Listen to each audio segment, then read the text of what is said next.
My name is Moth, and today we have Aviary Attorney, the game that won the Sunday Game Request raffle, which means we gotta play it until we finish it. It seems it could be 2 streams. Maybe 2 streams. Maybe, according to the howlongtobeat.com.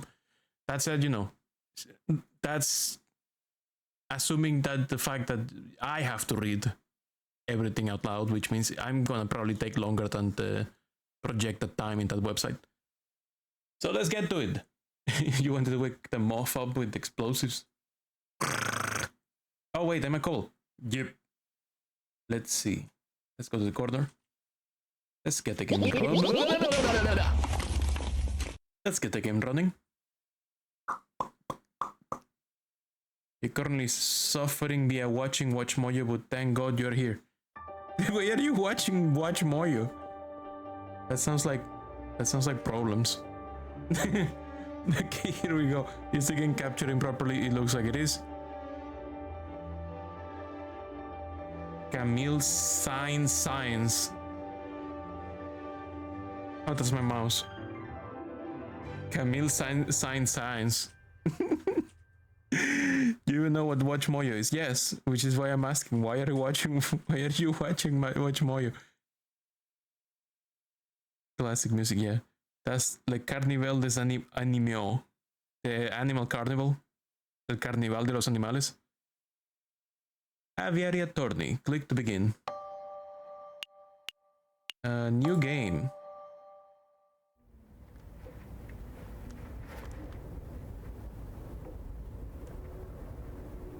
January 1st, 1848. The Chateau Crinière of Baron Rodgier. I'm gonna murder. Oh no! That frog! Is that Monsieur Grenouille? Oh mon dieu!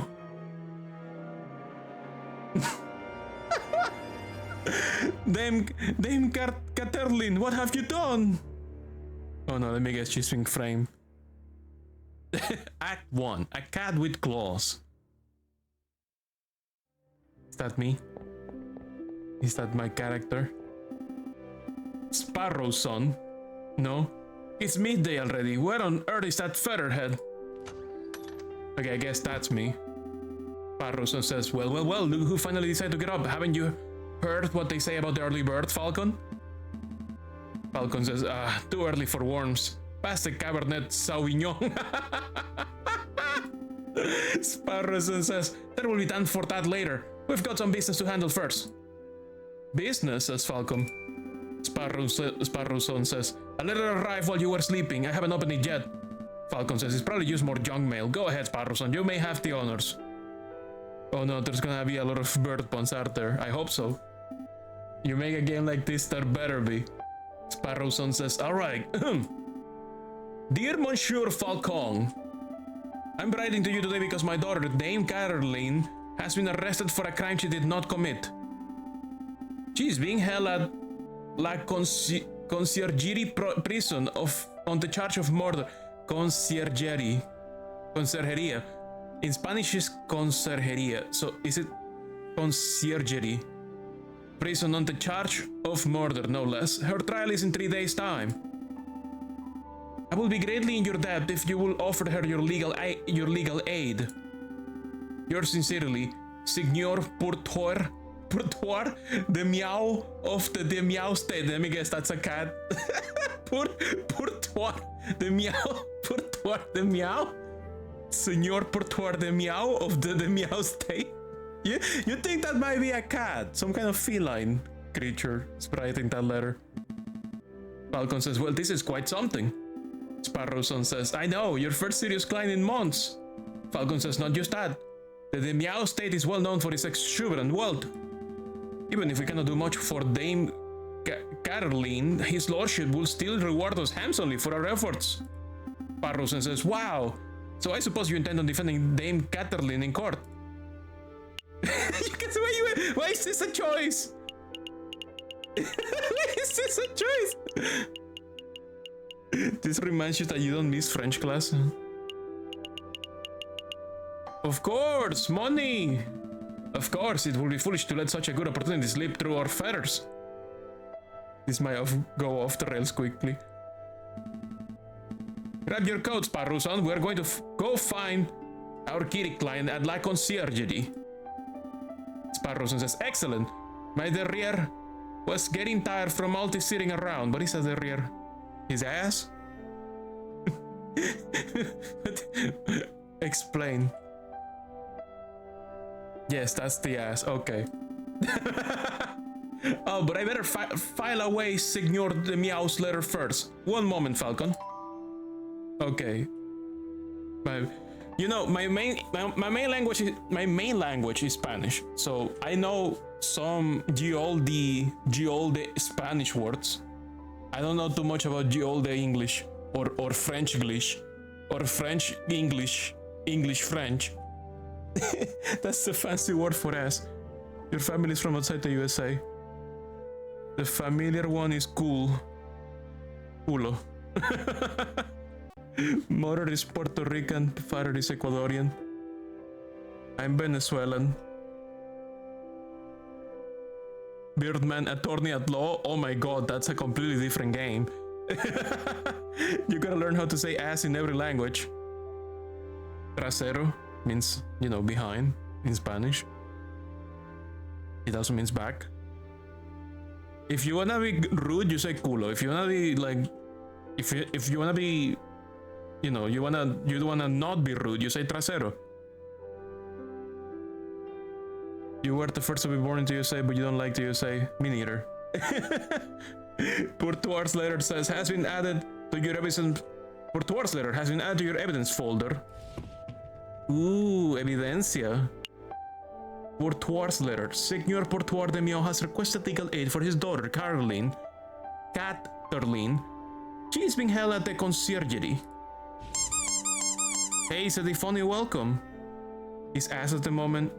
Always has been, but now it's an extra specially deluxe version ass. You may access the evidence folder at any time by clicking the suitcase symbol. Falcon says, nearly forgot my wallet. I wouldn't want to lose that. Sparrowson says, again, I recall you losing it at the New Year's party and at Christmas. Falcon says, yes, alright, no need to make a list. Falcon has picked up his wallet. 20 francs. Wow, I have 20 francs? I thought I was broke. You may see how much money he's carrying at any time by clicking on the wallet symbol. Let's make a move, says Falcon. That's a lot for the period, possibly. Yeah, that's a lot of money. I don't think it's broke at all. I think this guy's doing good for someone who hasn't had a customer in months. If he actually has 20 francs in his wallet. In his wallet? Welcome to the map screen. January 3rd, Monday. From here you can travel to any listed area by clicking on a location name or a location node. It is marked with a clock symbol. Take a whole day to visit. Areas with no symbol can be visited freely. La Concierge. AA offices. La Conciergerie. For centuries, the infamous Conciergerie prison has detained the accused and the condemned alike. It's already post-revolution, you think? Falcon and Sparrowson step into the stone-cold foyer at the Conciergerie prison. Sullen-faced guards and visitors linger beneath the medieval archways. The Conciergerie. They say this is the finest prison in the whole of France, says Falcon. The outer walls are impenetrable, the cells are spotless, the guards are well-mannered. Quark says, what you want? Is that a kiwi? That is not round enough. I think it's a crow? A raven? So France is real. It's France, so there's bound to be a riot. Crow, possibly. Quark. Probably a crow, yeah. Yeah, wouldn't you believe it? France exists. Quark. Falcon says, good day, monsieur. I am here to see Dame Catherine de Meow. I am due to represent her in court. Quark says, oh, you're her lawyer, huh? Fine, follow me. Well, what are you waiting for? Keep up. Wow, she's cute. Caroline says, My papa hasn't forgotten about me, has he? Falcon says, Dame Caroline de Meow, I presume. Caroline says, you have arrived. The fantastic lawyer, Monsieur Falcon, and his petite assistant, Sparrowson. Sparrowson says, my lady is knowledgeable. Falcon says, don't talk like that, Sparrowson. Sparrowson says, sorry. Caroline says, my papa told me that he will only hire the best lawyers in town. Falcon says, I'm flattered.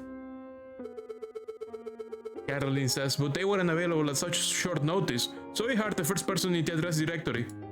Falcon says, oh. Sparrowson says, you see, Falcon, I told you listing under Aviary attorney will pay off. Oh god, they fucking exploited the directory. You son of a bitch. Sparrowson is mole confirmed. Falcon says, let's get down to business. Dame Caroline, could you fill us in on some details? Your father's letter was a little brief. Caroline says, I can do my best. What is it you wanted to know? What happened on the night of the murder? Who was there that evening? Did you see anything suspicious? Can I ask everything? Because all these things look like good questions. Search engine optimity. Yeah, SEO. Efficient SEO on the directory. Actually, that was already a problem for a long time. It was already a problem for a long time. Thank God they didn't call the Workbright agency. Yeah, they will be way dead last almost. What happened on the night of the murder? Falcon says, what exactly happened on the night of the murder? Caroline says, oh, let me think, it was Friday evening. Me and my papa had arrived at Chateau Crinier, the home of the great Baron Rorgale. My papa spent all evening talking with Monsieur Grenouille and the Baron about business stuff. Falcon says, business stuff? Caroline says, well, the three of them own a railway company together. So all through dinner, they were talking about company shares and investments, but I didn't really understand most of it. But after dinner, this man with a camera took our photograph. That was a lot more fun. Falcon says, sorry, man with a what took your what? Oh no, this is new information back then. Catherine says, camera is a very new gadget. A tiny box sits in a box with a tiny... Oh my god, is that how cameras work in this world? Is that her understanding of it, or is that how it actually works in this world? A tiny bug sits in a box with a tiny paintbrush and paints your picture very fast. In 10 minutes, poof, you have a perfect picture. Holy fuck. Sparrowson says, wow, technology is amazing. Falcon says, I don't think the lady's explanation is right, Sparrowson. Sparrowson says, psha, let me believe. Falcon says, still, the camera sounds like a very special device. I'll make a note of it. Okay, I think she's just bullshitting her lack of knowledge. I think that's not what the cameras actually work. I don't think that's how a real camera works in this world. Camera has been added to your evidence folder. Falcon says, please continue, Dame Caroline. Caroline says, so after we had the photograph, I went into the gardens to get some air, and that's when I found the body of Monsieur Grenouille. He was all ripped open. Okay, but do anthroboxes in this universe? We don't know. Do they? We don't know. Not yet. What do you mean in this world? I mean in the games world, in the Aviary attorney world. Obviously, I'm not referencing this world in like like a fourth wall breaking this world. I mean inside the fourth wall, not outside the fourth wall. It became a science project for our biology class. Caroline says, a housemaid saw me standing over the froggy monsieur and called for help, and then the police arrived. Before I could say anything, I ended up here. It was such a blur. This world from his World Sonic songs. This world, but life is strong in his world. Falcon says, it must have been terrifying. Caroline says, it wasn't so bad. My papa taught me how to be a brave cat. Was there something else you wanted to ask, Monsieur Falcon? Who was there that evening? Falcon says, Dame Caroline. Who attended the banquet that evening? Well, there was me and my papa. You know that someday we're gonna play that game on stream. You know that someday we have to play Sonic 06 on stream. So don't joke about it. We need a happy day in Paris. Caroline says, well, there was me and my papa. My dearest maman couldn't make it. And there was Baron Rorgale, who hosted dinner, and his housemaid, Caoline, I think she was called. No, you will joke about it. Of course, there was Monsieur Genui. Well, until, you know, he died. And there was Monsieur Robinho, the man with the camera, but he was only there for a little while. Falcon says, Caroline says, I think that was all. Was there anything else you wanted to ask? Did you see anything suspicious? Falcon says, Dame Caroline, did you see anything suspicious that evening? Caroline says, suspicious? Falcon says, like, maybe a guy lurking in the shadows, or a bloodied murder weapon. Caroline says, Monsieur Falcon, I do believe you are looking for an easy answer. Falcon says, you got me. Caroline says, I did not see anything, I am afraid. I'm afraid. The evening was very normal, the food was delicious, the conversation was boring. It was all very ordinary until the incident. Falcon says, I see. Sparrowson says, wait, Falcon, you missed something of huge importance. Falcon says, I did. Sparrowson says, Dame Caroline, you said the food was delicious. But you didn't say what food it was. Falcon says, you and your damn stomach. Caroline says, let me see. We had poached red herring to start, garnished with garlic butter. Damn. Sparrowson says, go on. Caroline says, then a marble steak, served perfectly, bloody rare. Sparrowson says, glorious. Falcon, write this down. Falcon says, what? This can possibly be relevant to the case. Sparrowson says, write it all down, please, for me. Falcon says, fine, fine. Red herring. We have a literal red herring. My evidence folder. Please don't tell me the red herring is actual real evidence. Has been added to your evidence folder. Bloody rare steak has been added to your evidence folder. If this is anything like fucking Phoenix Wright, any of these items may actually be relevant. Sure, it's not gonna be important to the case. I'm sure it's not that important. It's the key to the entire case. Literally a key. The red herring was literally a key. Like you saw the Power 1.0 update trailer where the player removes the head of a fish pal and the spine is like a sword and they use it like a sword. Literally like that. But it's a key. It's a G-blade. Falcon says, Sparrows, and remind me not to let you talk to clients on an empty stomach. Caroline says, come to think of it, I did find it a little strange that we weren't given any cutlery. Falcon says, no cutlery, even for the steak? Caroline says, nope, you would think that the great Baron of Chateau Crinier will have gorgeous silverware, but there was none to be seen. What the fuck? Falcon says, that is a little peculiar. Caroline says, was there anything else you wanted to know, Monsieur Falcon? Falcon says, no, I think that will be all. Sparrowson says, so what's the plan now, Falcon? Falcon says, the way I see it, we have two tasks. We should head to Chateau Crinier and try to see the scene of the murder for ourselves. And we should try to track down the supposed photographer, Monsieur Rovicio de Robinho. 2 days for 2 tasks? Seems doable, says Sparrowson. Falcon says, well, we should head back and get some rest first. We have a lot of work ahead of us. Caroline says, wait, Monsieur Falcon, before you go, you do believe my story, do you? I believe in justice. Should I play it up? Should I ham it up? I'm gonna ham it up. Dame Caroline, I believe that a fair trial can draw the truth from any situation. I believe in justice. Caroline says, that's good to hear. Sparrowson says, you're not wrong, Falcon, but that's not what the lady needed to hear. You might want to work on being less of a, how to put it, feels the...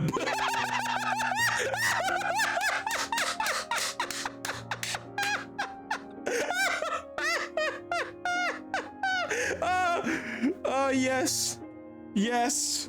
Yes. 10 out of 10. 10 out of 10 game.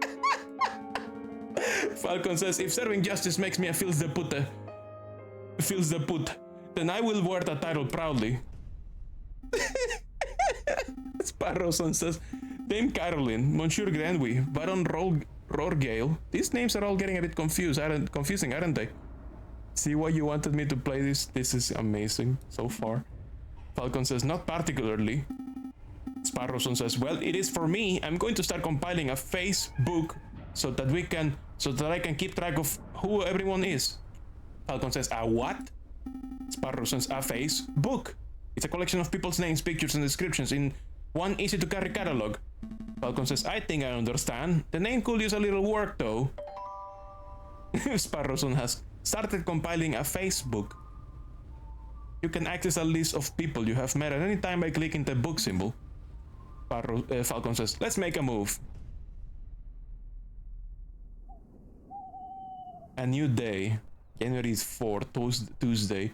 The game saves automatically at the start of each new day. But you can also make a quick save at any time by selecting save and quit from the pause menu. You can access the pause menu by clicking on the cog symbol in the upper left corner or by pressing the escape key.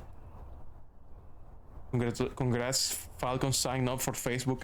Time to go to the Facebook marketplace. I hope not. No, Facebook. So this is a sign on the door reads the Aviary attorney offices. No case is too big or too small. No junk mail. I'm guessing the places that have a time clock same place. Clock means that time will progress if I go there. It's so funny that Twitter was right there and they purposely avoided the long hanging fruit before the Facebook gets owned by Lemeta. So if I press this, okay, save and quit, resume. Okay, let's go check on what should be more important. The scene of the crime or the photographer? Does the order matter? Which place we visit first? Like, does the evidence change? Because that could happen. Like, you visit one place and the evidence change. The evidence is different when you go to the other place. Follow your reasoning. I'm gonna go scene of the crime first.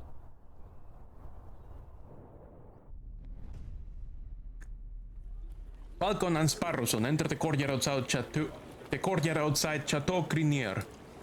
People with dirty clothes and gowned faces linger around the building's shadows. Sautain. Excusez-moi, messieurs. I don't mean to be a pain, but my little girl and I are sick and starving, see? Gambates is the name of the little girl. Are they deer? No, are they deer? No, are they rabbits? Sautain says, I don't suppose you will happen to have some spare change. You have 20 francs in your wallet, what will you do?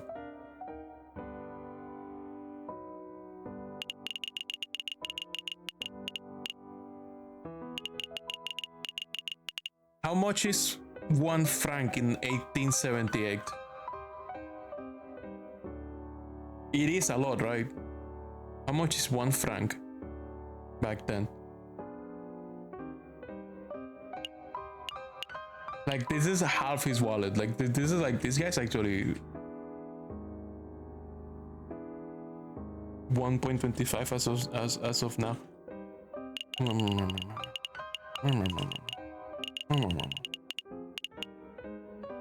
What could you buy with 1 franc in 1878? Like, could you buy like an entire meal? Could you buy like a loaf of bread, a drink, and then like some vegetables?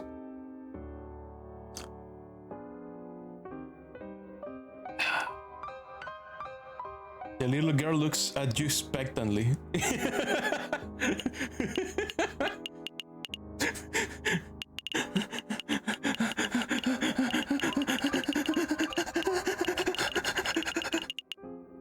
I'm waiting for Celine. I see Celine searching. I see Celine searching historical records of francs and inflation, and 1 franc will be is about 5 euros. Oh, that sounds real. That sounds accurate-ish. No, Shadaquil, what is that? Probably for the time. No, 10 francs. Probably for the time, maybe more. I mean, it depends on the purchasing power. It's not so much how much it is in today's money, it's how much purchasing power did you have with 1 franc. Like, what could you buy? Because the number doesn't matter. What matters is what you could do with 1 unit of that money. That's why, for example, when you do like dynamic pricing for Steam games, you have to account for more than just the exchange rate. You have to account for like the purchasing power. Like, for example, if I want to sell my game in Brazil, I probably have to price it lower than the exchange rate because it's not fair. Don't do anything yet. That lets you probably buy a whole bread. 1 franc? 1 pound will also get you a lot at a time. I'm gonna give 1 franc. Falcon says, here you go, stay safe, madame. Many thanks to you, monsieur, says Soutain.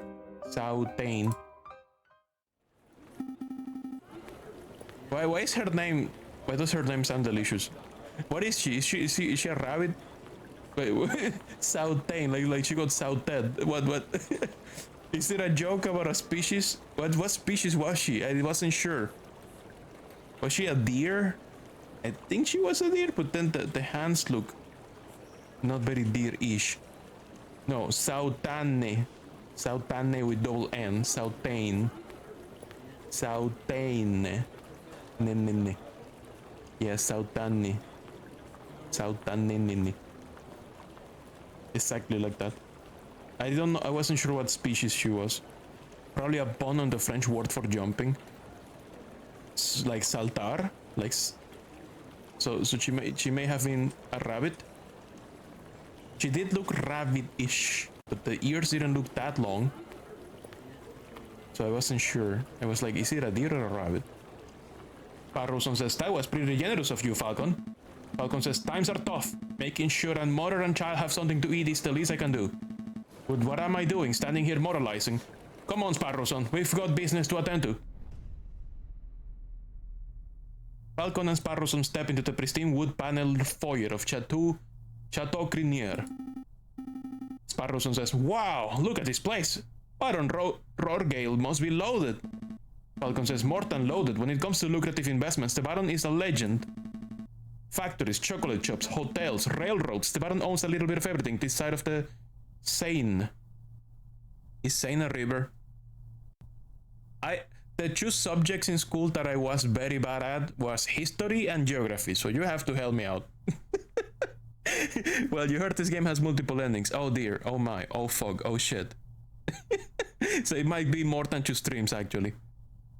The Baron owns a little bit of everything this side of the Seine. Is he here right now, says Parroson. Falcon says, yes, it's the smug-looking chap with impressive mane. But we must approach a man of his stature with tact and finesse. Parroson says, hey Baron, we would like a word! How's that? Falcon says, Parroson, you have the finesse of an inebriated warhog. Sparrowson says, you can tag me later. I think I got his attention. Oh no.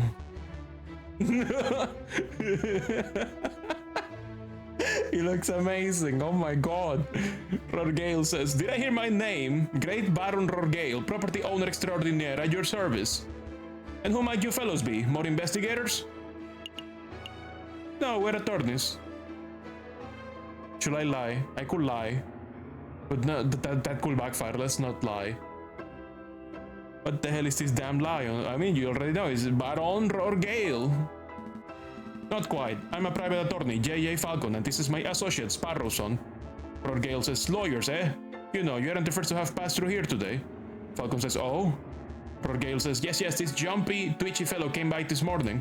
Ask a bunch of questions and hop away before he heard the answers. Most curious. Sparrowson says, Falcon says, you know who he was, Sparrowson? Sparrowson says, perhaps, I have a hunch. We'll be seeing him at the trial. Falcon says, a friend of yours? Sparrowson says, something like that. Rorgale says, so what may I do for you, messieurs? Falcon says, we're doing some research on Monsieur Grenouille, the frog who was killed here on Friday evening. Rorgale says, of course, such a tragedy. He was a good friend and a loyal business partner. I suppose you messieurs will be wanting to see the crime scene for yourselves. Falcon says, actually, yes, that will be fantastic. Gale says, well, be my guest. You will find the garden where the murder occurred through the back doors. You may also be interested in the lounge on the second floor, third door to the right. That will be where we gather for a group photograph prior to the...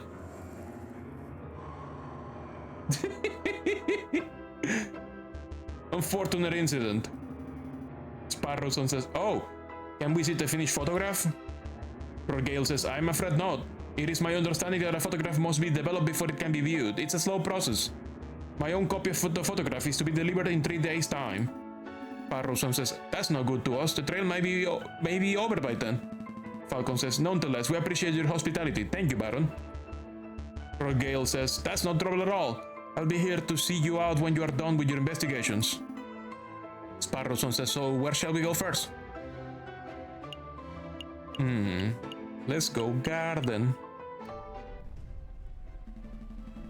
Falcon says, Dame Caroline said that she found Monsieur Grenouille on the stairs by the fountain, so this must be the very spot where the murder took place. Sparrowson says, hey Falcon, do the crime scene investigation thing. Falcon says, the crime scene investigation thing. Sparrowson says, yeah, you know, the thing where you get all eagle-eyed and analyze every object in excruciating detail. Falcon says, you mean search for evidence? Sparrowson says, yes, do that. Falcon says, that's not a bad suggestion. It wouldn't be the first time the Parisian police have missed something right under their noses. In investigation mode, you are free to examine the scenery of the room. Click on an item of interest and Falcon will examine it in closer detail. When you have had enough, or when you can find nothing else to examine, click on the X on the top right corner. Select an area to examine. Falcon says, another beautiful made horse statue. Sparrowson says, you know, my uncle had a horse that refused to eat hay. Falcon says, oh, that's unfortunate. I'm rather welcome, thank you so much. Sparrowson says, yep, eventually we realized that it was just filling up the horses of war. Thank you for the cheer as well. That it was just filling up on horse de wars. Horse de ores. Horse de ores. The ores. The earth. House the earth. That pun. Horse the ores. You mean he was eating horse poop? What? What? I don't understand. Entry? Yeah, okay. Horse the ores entry, but like, was he eating horse shit? Is that what he's saying? The little food before the meal. Yes, okay, but what? No, it means snacks. Okay. Falcon says, terrible. So like I need to examine. Magnificent fountain. A horse statue. This one has a goofy face. Sparrowson says, that reminds me of a joke. A horse walked into a bar and the barkeep says, Falcon says, why the long face? Yes, we have all heard that one. Sparrowson says, what? No, the barkeep says, you've got to stop coming here. You're drinking us under this table. Falcon says, I think it's time to rein in the horse jokes. Like cheese crackers. Okay. What about this statue? Baron Rogale certainly likes his horse statues, says Falcon. Sparrowson says, I don't mind the horse statues, but the little cherub people creep me out. Babies should be waddling, not attempting saddleless horse while riding. Okay, another one. Falcon says, a finely crafted horse statue. The mane almost looks lifelike. Sparrowson says, would you say it behooves you to stroke it? Falcon says, no, I will not. The fountain, anything else? Use the fountain. Falcon says, this fountain is finely crafted. It's solid cardboard marble. That can have been cheap. I see nothing but water in the bottom of the lower basin. Sparrowson says, it's a shame we can see inside the upper basin from here. That would be a perfect place to quickly stash a murder weapon. Falcon says, that's actually not a terrible line of reasoning. We ought to wade in to take a closer look, just to be sure. Sparrowson says, yeah, I suppose we should. Falcon says, oh, I apologize. I wasn't being direct enough. What I mean to say, Sparrowson, go wade into the fountain and take a closer look inside the upper basin. Sparrowson says, me? No way! If you want to go wadding, do it yourself. Falcon says, I'm a respectable lawyer. You can expect me to roll up my trousers and paddle around a fountain like a duck in a lake? Sparrowson says, yeah, well, you don't pay me enough to justify getting my sweet threats wet. Look, there's only one reasonable way to settle this. We'll flip for it. Falcon says, flip for it. Sparrowson says, yep, I'll flip this 1 franc coin, you call the outcome. Get it wrong, and you will go for a swim. So, what will it be, head or tails? Napoleon face or plant squiggles? I'm gonna go with tails. Plant squiggles is called a brief, Sparrowson, sure. I'll bet on the plant squiggles. Sparrowson says, here I go. It's heads. Should have gone with the old Emperor, Falcon. Falcon says, yeah, fine, hold my shoes. God damn it. Falcon really should learn how to spot a rigged coin flip. Damn it.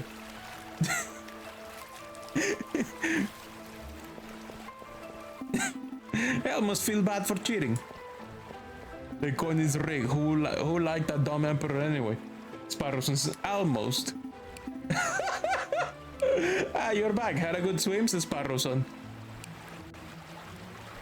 Wait, it is rigged. It is rigged. It was rigged. He cheated. Yes, he cheated. It was rigged. He cheated. That's what he said. Did it? He said he cheated. No surprise to you, you've seen it before. Had a good swim. Falcon says, no, I'm a bird, not a fish. But I did find a mystery item in the upper basin. It's no murder weapon, though. Sparrowson says, what is this? It's brown and sticky. It smells weird. Don't tell me that you picked up a... Falcon says, very wet cigar butt, possibly belonging to Baron Rorgale. Correct. But that shouldn't be too surprising. It is his house, after all. Sparrowson says, I'll stash it in the evidence folder just in case. Cigar butt has been added to your evidence folder. Sparrowson says, is there anything else we need to do here? I don't know. I don't see anything else that needs to be interacted with. Wait, oh yeah, the blood stain on the ladder. Okay. On the stairs. Falcon says, dried blood on the staircase. This must be where Monsieur Grenouille died. Sparrowson says, do you see any bloody footprints? Oh, or maybe a name scrawled in blood written with the frog's last breath. Falcon says, wishful thinking. All I'm seeing here is a big sticky puddle. There's nothing to indicate that the body was moved or that the frog left a last-minute clue. All I can make out from the bloody mess is that Monsieur Grenouille was attacked and killed on the staircase. Select an area to examine, that's it. There is some blood trails going down here, but... Actually, you guys cannot see my mouse. Should I capture the mouse? I don't know how important that is. Yes? Okay, let's capture the mouse. That means I need to go to OBS and tell OBS, please capture my cursor. Now OBS should capture the cursor. You guys can see it now? I think. Yes, you can see it. Okay, perfect.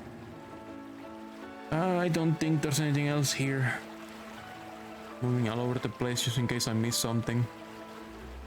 But I think that's it for this area.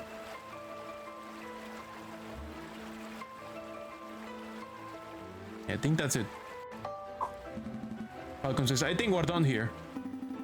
Sparrowson says, good call, but are you sure you don't want to take another dip? We still have time. Falcon says, don't push your luck. Let's check the lounge. Lounge.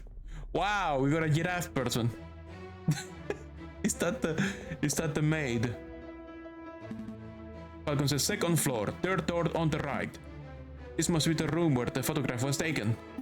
Sparrowson says, psst, hey Falcon, do you see that? Falcon says, see what? Sparrowson says, that housemaid totally just did something shifty. Shifty, says Falcon. Sparrowson says, I think she just pocketed something from the drawer. You should totally call her out on it. Falcon says, excuse me, mademoiselle. Pauline says, yes? Are you two policemen? Falcon says, no, we're private attorneys. My name's J.J. Falcon. Sparrowson says, and I'm Sparrowson. Pauline says, oh, how rude of me. My name is Pauline Duhout. So, what can I help you messieurs with today? Falcon says, we're investigating the murder that took place last week. Do you mind if we ask you a couple of questions? Pauline says, that's fine. Let me just grab a chair. JJ. His first name is JJ. Yeah, apparently. Pauline says, that's better. What was it you wanted to ask? Is this where the photograph was taken? We're looking for the room where the photograph was taken prior to the incident. Will you happen to know whether this is the right room? Pauline says, oh yes, you're in the right place. I saw the photography session for myself. Let's see. The cameraman was standing... just about where you're standing, actually, Monsieur Falcon. Falcon says, and where was the camera pointed? Right at the clock above the mantelpiece. The Baron insisted on using that very location. Falcon says, now that I'm looking at it, something isn't right about that clock. Parrowson says, I know, the painting on it actually totally clashes with the decor. Falcon says, I was thinking along the more obvious lines. The clock has no hands. Pauline says, oh, that clock has never had hands in all the years I've worked here. I think Baron Rorgale just keeps it around as a conversation piece. Sparrowson says, well, we're conversing about it, so I guess it's working. Falcon says, it's a peculiar detail, though. I'll make a note of it. Missing clock hands have been added to your evidence folder. Pauline says, is there something else you wanted to ask? Is there something we should know? You were a little nervous when we came in. You thought we were police officers. Sparrowson says, is there something we ought to know? Anything you need to confess? Pauline says, no, I suppose I'm just a little nervous after all the drama of last week. Pressure her? Are you sure there isn't anything you're hiding? Parrowson says, it's okay to tell us, we're defense attorneys. That means we help people get away with criminal acts. Falcon says, right, and... wait, what? No, that's not an accurate job description, Sparrowson. Sparrowson says, it isn't? Oh, what do we do then? I'll tell you later, says Falcon. Colleen says, honestly, messieurs, I have nothing to hide. Was there something else you wanted to ask?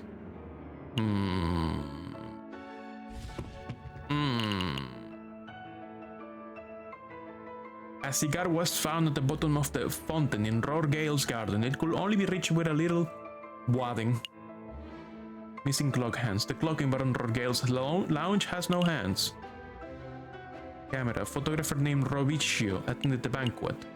Steak. Name Catherine ate a bloody red steak at the banquet. Red herring. This is a red herring. Yep. It is a red herring. 19 francs. Facebook. Sautain and Gambade, a mother and her bouncy daughter who begged us for money outside Chateau Grenier. Yeah, I guess they were rabbits. Maybe. Or kangaroos. Maybe kangaroos. Bouncy. Shorter ears than actual rabbit ears. Maybe kangaroos. Yeah, maybe.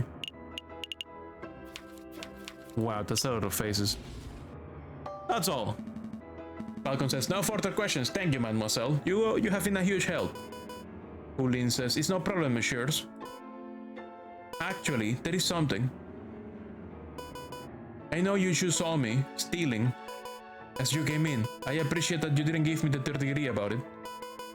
You see, I'm trying to save up to follow my dreams and, well, never mind, I'm rambling. Falcon says, it's no problem, mademoiselle. To be honest, we have a much larger crime to worry about. Although I should probably ask, I don't suppose you have been stealing anything else, silverware perhaps. Pauline says, you know about that? Yeah, I suppose that was me. It started with a couple of teaspoons. I didn't think the Baron would miss those.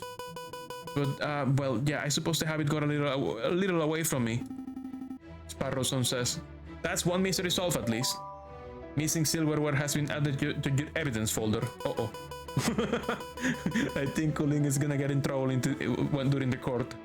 Colleen says, I will appreciate it if you didn't tell the Baron. He's been really kind. And I will hate to break his trust. Falcon says, I see. Sparrowson says, so where to next, Big Bird? I guess we're going to the main hall.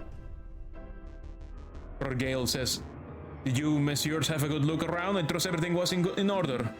Falcon says, we had a good look. Thank you, Baron, but we actually have some questions for you.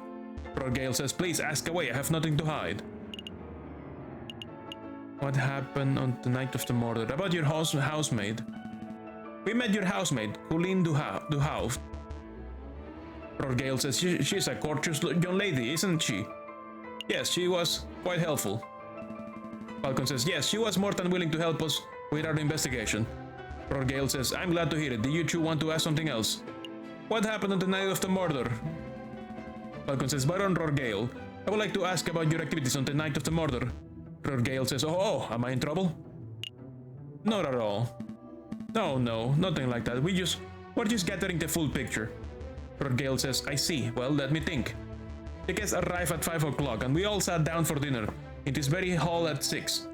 That part went magnificently. The photographer arrived at 7 o'clock, but it wasn't until 7:30 that we had our picture taken. My housemate discovered the crime scene soon after that. Falcon says, I see. Rorgale says, is there something else I can help you messieurs with? Falcon says, I think that will be all, Baron. Thank you very much for your time. Rorgale says, it was a pleasure. Have a delightful day, messieurs. Sparrowson says, did you get all the information you needed, Falcon? Falcon says, I hope so. Sparrowson says, don't worry. If everything goes wrong in the trial, we could always just wing it.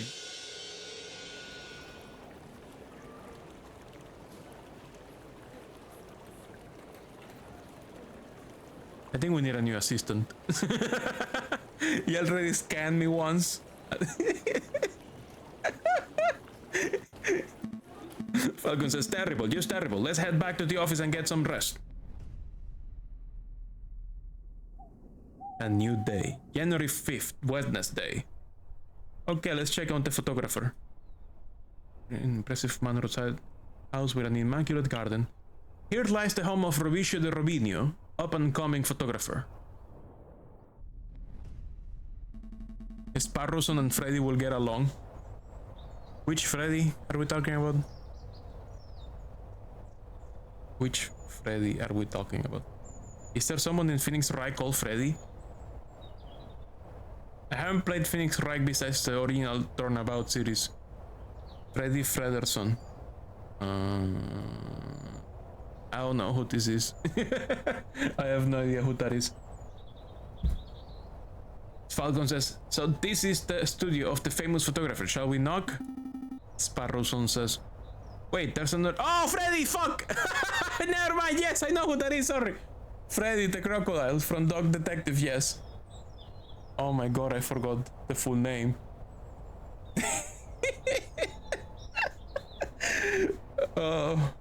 We are definitely playing the new game they're developing, the Apple Crumble game. We have to play it. Sparrowson says, wait, there's a note on the door. The magnificent and marvelous artist Monsieur Rovicio de Robinho is currently out on an artistic expedition. He shall return when his muse sees fit. Falcon says, when his muse sees fit. What does that even mean? What does that even mean? Sparrowson says, I think it means that he's a pretentious bird brain, but in any case, the artist seems to be out. Whoa! Mr. Aegis, thank you so much for the raid. Just chatting. What were you guys chatting about? Welcome, welcome, welcome, welcome. Let me give you a shout out. Shout out for Mr. Aegis. Welcome, welcome, welcome. Welcome, welcome, welcome.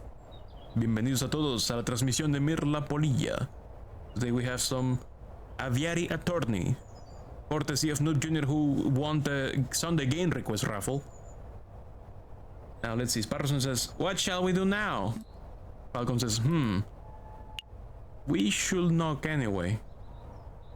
You're a teacher, you were giving a lesson on dealing with cringe culture? Dealing with cringe culture? What do you mean? What do you mean? In what regard? In what sense? We should knock anyway. Falcon says, we should knock anyway. Sparrowson says, alright, I don't see the harm.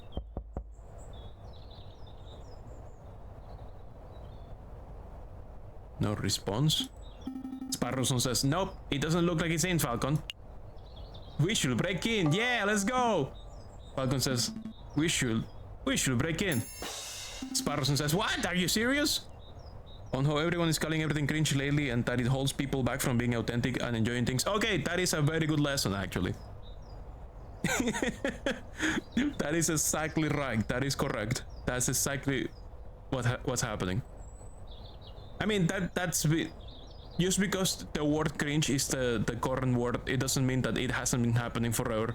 It's just that it's more annoying these days. Yeah, lately, I wouldn't say lately, it's definitely something that's been happening forever. It's just that the current word for it is, oh, you're cringe, dude. That's the current word, but it's definitely a thing that's been happening since. It's definitely been accelerated by current internet culture, because we over document everything these days. Since everything has been overly documented, everybody's private life is exposed publicly at all times, all the time. It's definitely accelerated. But this kind of not being allowed to be authentic because you're too worried about people thinking that you're cringe is definitely something that has been true since before I even had the internet. That's like human culture, I would say. Yeah, the internet is very irony, poison, and cynical. Absolutely. It's just an acceleration device for this kind of human behavior. I would say it's just human behavior of trying to fit in with a group of people and being inauthentic for the sake of fitting in no matter what.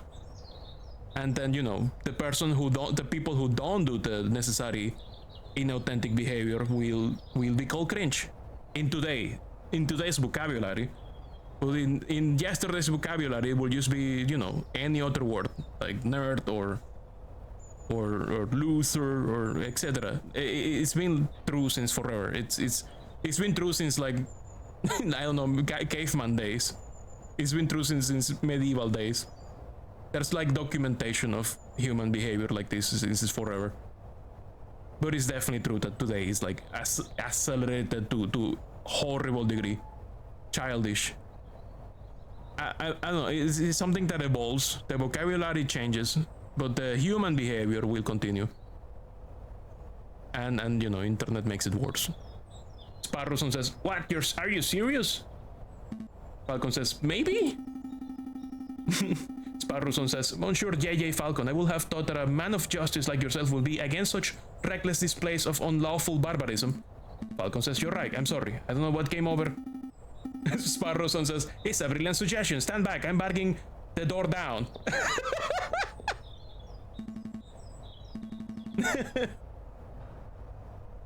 Falcon says, "Wait, just like that? Shouldn't we discuss this first?" Falcon says, "What in beard Jesus' name was that?" Sparrow says, "You said you wanted to break in." Falcon says, "I thought we could find an open window. I didn't think you would turn into a bird-sized cannonball." Well, now we're... Wait, the music.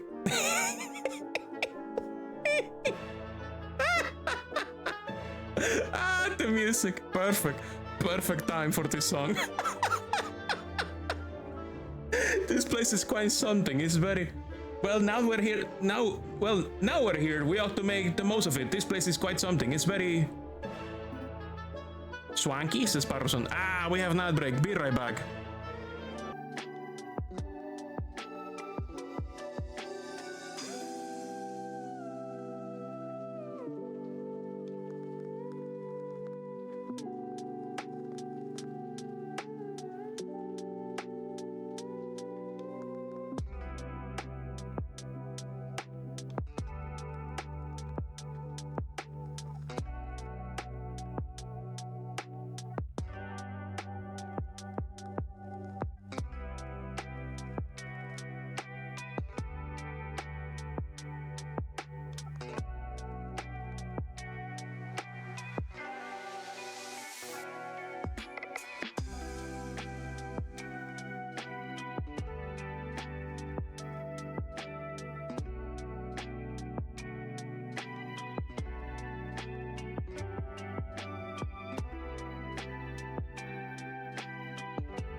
Ad break is over. We continue.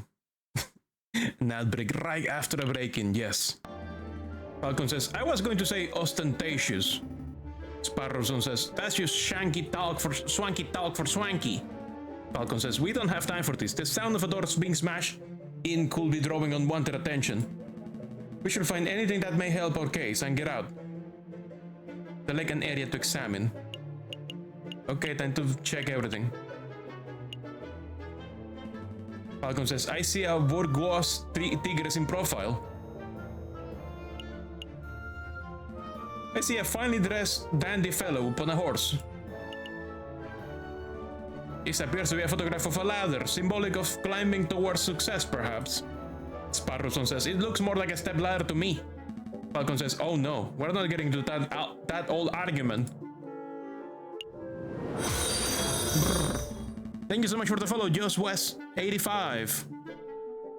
Falcon says, a beautiful picture of the Paris skyline. Given the angle, this must have been taken from Notre Dame Cathedral itself. I see paints, inks, and dyes. I'm not quite sure what the clear liquid in this bottle is. Sparrowson says, I could taste test it. Falcon says, you could, but we don't have time for a hospital visit right now, so let's not.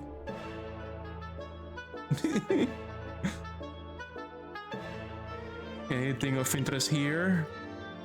In the door? Bum ba da da da da da da da da da da da. A butterfly, or maybe a moth. It's difficult to tell in black and white, says Falcon. Howdy, back. Welcome back. Falcon says, this is a photograph of a castle somewhere in the countryside. Sparrowson says, you know, I once had an uncle who once fell off a castle rampart while on guard duty. Falcon says, oh, I'm sorry to hear that. Did he die? Sparrowson says, no, he got demoted. Fuck off. Falcon says, ah, oh, terrible.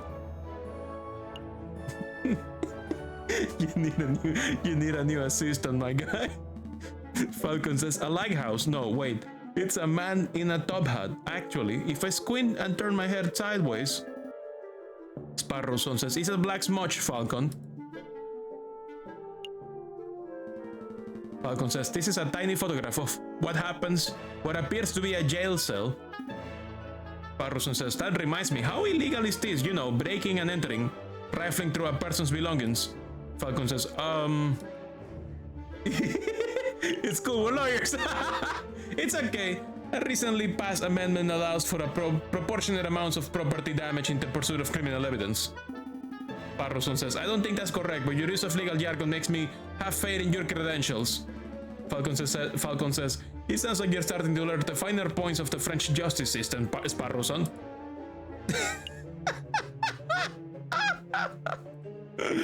Falcon says, this is a picture of a fence. Sparrowson says, it's a fancy photograph. It leaves the viewer defenseless. Out of all the pictures here, I will pick it as my favorite. My god. Sparrowson says, okay, I'm done. No more fan spawns. Good.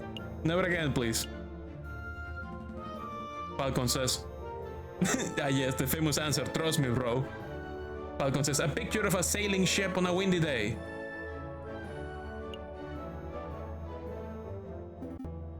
Sparrowson says, hey Falcon, look. Falcon says, what? It's just an easel. Sparrowson says, no, look at what's on the easel. Falcon says, oh wow, this must be a copy of the photograph from the evening of the murder. This must be Catherline's dad. What a distinguished gentleman. Do we see anything suspicious in the picture? The clock still has no hands. Looks normal otherwise. Oh wow, this must be a copy of the photograph from the evening of the murder. The famous French justice system. If the justice system in France is so famous, how come there were so many riots? Falcon says, there's no question about it. I see a housemaid named Catherline, and I think that's Senor Portoir, Catherline's father. Sparrowson says, so what shall we do? Do we just take this? We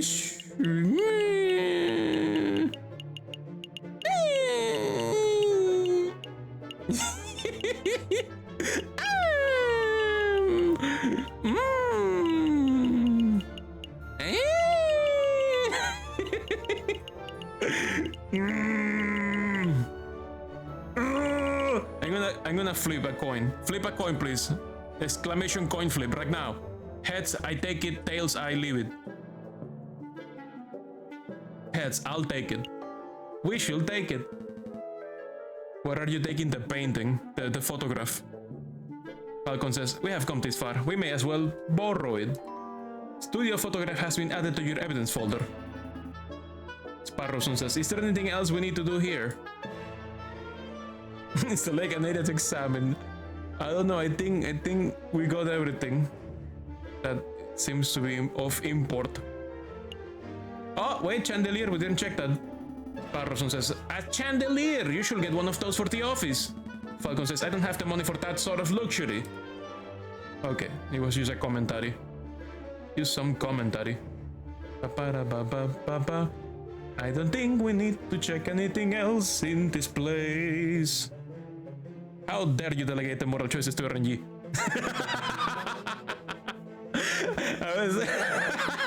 Yes. Falcon says, I think we're done snooping. Let's get out of here before we draw further attention to ourselves. Sparrowson says, good, sounds good to me.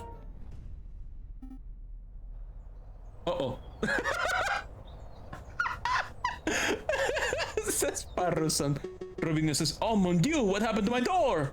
Falcon says, tell the truth. Well, Monsieur Robinho, it's like this. You see, we're attorneys who have been hired for the purpose of... Sparrowson says, Raven, a Raven did. We saw the whole thing. Falcon says, what are you doing, Sparrowson? I got this. Sparrowson says, I'm not going to jail because of your conscience is acting up. Falcon says, nobody's going to jail. Just take it easy. Robinho says, damn ravens. They're always after our shiny objects, am I right? Falcon says, yeah, that's right. Oh my god, is this fucking racism in my bird game? Oh my god. Falcon says, let's make a move. Trial day is approaching fast. Sparrowson says, right, let's go. Birdism. Amazing. A new day, January 6th, Thursday. Palais de Justice. The Palace of Justice houses the High Court, a place reserved for only the most serious of crimes. Here we go. Falcon and Sparrowson stand inside the marble portico of the Palais de Justice, awaiting the opening of the tribunal, the Grand Instance. Well, it is 19th century France, yes. Sparrowson says, are you nervous, Falcon? Nope. Falcon says, nope, we've got this case in the bag. Look at my feather, see? Totally unruffled. Sparrowson says, wow. Well, at least one of us is feeling confident. Caroline says, Monsieur Falcon, Petit Sparrowson. Is there anything you need me to do? Falcon says, no, we've got a handle on things. Sparrowson says, Falcon was just telling me how confident he was feeling about the case. Caroline says, that's wonderful. I just know you two will pull through. Quark says, let's move it along, fellas. Caroline says, I'll be watching from inside. Do your best for me, Monsieur Falcon. Sparrowson says, we will. Are we ready? Falcon says, yeah, we're ready. Is that an actual Kiwi as the judge? Judge Maxime. Alright, settle down everyone, settle down. Is everyone here? Everybody here? Falcon says, JJ Falcon, present. The defense is ready, Your Honor. Looks like a heron. Actually, that makes more sense. Some kind of heron, yeah. Oh, it is the rabbit that the Sparrowson was talking about. Ravington. Rupert Ravington, present. The ready is prosecution, Your Honor. Oh, darn, that's not it. Oh gosh, where are my notes? Sparrowson says, ha, I knew it. Falcon says, knew what? Sparrowson says, Rupert and I went to Paris Law School together. He was in on all of my classes. Jesus Christ. Falcon says, oh, was he smart? Sparrowson says, no. He always scored the second worst marks in the class. I can only assume that he bumbled through the final exams on the log of his two rabbit's feet. Unless he's improved considerably, you might already have this trial in the bag. Falcon says, that's good to know, but say, Sparrowson, if Rupert scored the second lowest marks in the class, then who scored the lowest?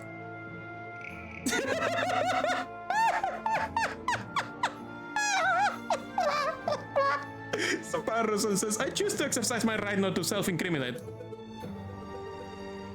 Ravington says, here it is. The prosecution is ready, Your Honor. Judge Maxime says, are the jury all present? Judge Cornell says, all present and accounted for, Your Honor. We have a dog, a hippopotamus, some kind of sheep. We have an ostrich, an emu. We have what I assume is a penguin.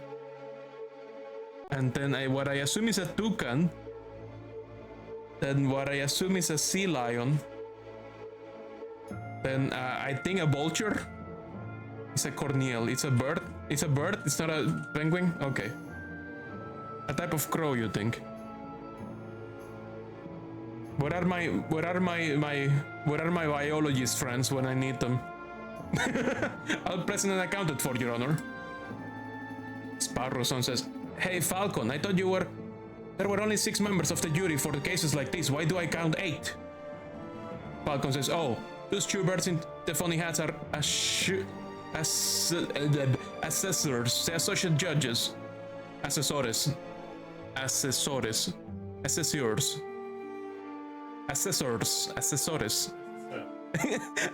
in Spanish. Assessor in Spanish with assessors. Assessors. Judge Maxime says, everything seems to be in order. Let us begin. The court is now in session for the trial of Dame Caroline de Meow. Prosecution, please call your first witness to the stand. Ravington says, oh gosh, are we there already? Okay, I chose to call the officer in charge of the murder investigation, Inspector Bolerti, to the witness stand. Judge Maxim says, Inspector Bolerti, please approach the stand and recite the oath. What? Is he a rooster? Bolerti says, as you will, Your Honor. I swear to speak without hatred and without fear, to tell the whole truth and nothing but the truth. Ravington says, Monsieur, no. Inspector, please state your name and occupation for the record. Bolerti says, my name is Inspector Juste Bolerti. I am a servant unto the law, a scourge of the gutter rats that plague this city. I have enforced the law for over 20 years, and I shall continue until I bring the infamous Viridian killer to justice. My path begins 18 years ago. Judge Maxim says, let's stick to the questions, Inspector. Bolerti says, of course, Your Honor. Sparrowson says, oh great, I was hoping we could have one of those bumbling cuddly officers, but instead we are stuck with these lawful goody choo-choos. I bet this guy will turn in his own mother if we saw her littering. Rabington says, so, Inspector, is it true that you are the lead investigator on this case? Bolerty says, that is correct. I was also among the first to arrive at the scene of the crime. Rabington says, then perhaps you can walk us through what you witnessed upon your arrival. Bolerty says, absolutely. Just after 7:30, we were alerted and brought to the scene by the housemaid of Baron Rorgale. At the scene of the crime, we found Dame Caroline de Miao. She was standing over the corpse of Monsieur Grenouille with his blood on her paws. Rabington says, well, that sounds like an open and shut case in my humble opinion. No more questions, Your Honor. Falcon says, but bloody paws, nobody told me that detail. Sparrowson says, keep it together, Falcon. You're about to be given the opportunity to cross-examine the witness. That's your opportunity to find flaws in the inspector's testimony. Falcon says, of course, I notice. Judge Maxime says, you may begin your cross-examination, Monsieur Falcon. Cross-examination. Cross-examine the witness to find flaws in his testimony. Select a key phrase that you find suspicious and Falcon will press the witness for information. Ask the right questions to bring the truth to light. Avoid pressing for pointless details. The judge and jury don't like having their time wasted. Select a statement to question. Okay. We were alerted and brought to the scene by the housemaid of Baron Rorgale. At the scene of the crime, we found Dame Caroline. She was standing over the sliced-open corpse of Monsieur Grenouille with blood on her paws.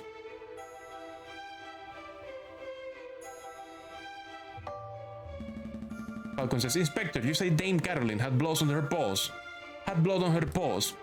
Bolerty says, correct. Blood clung to her fur like guilt to a convict. Whose blood was it? Whose blood was it? Says Falcon.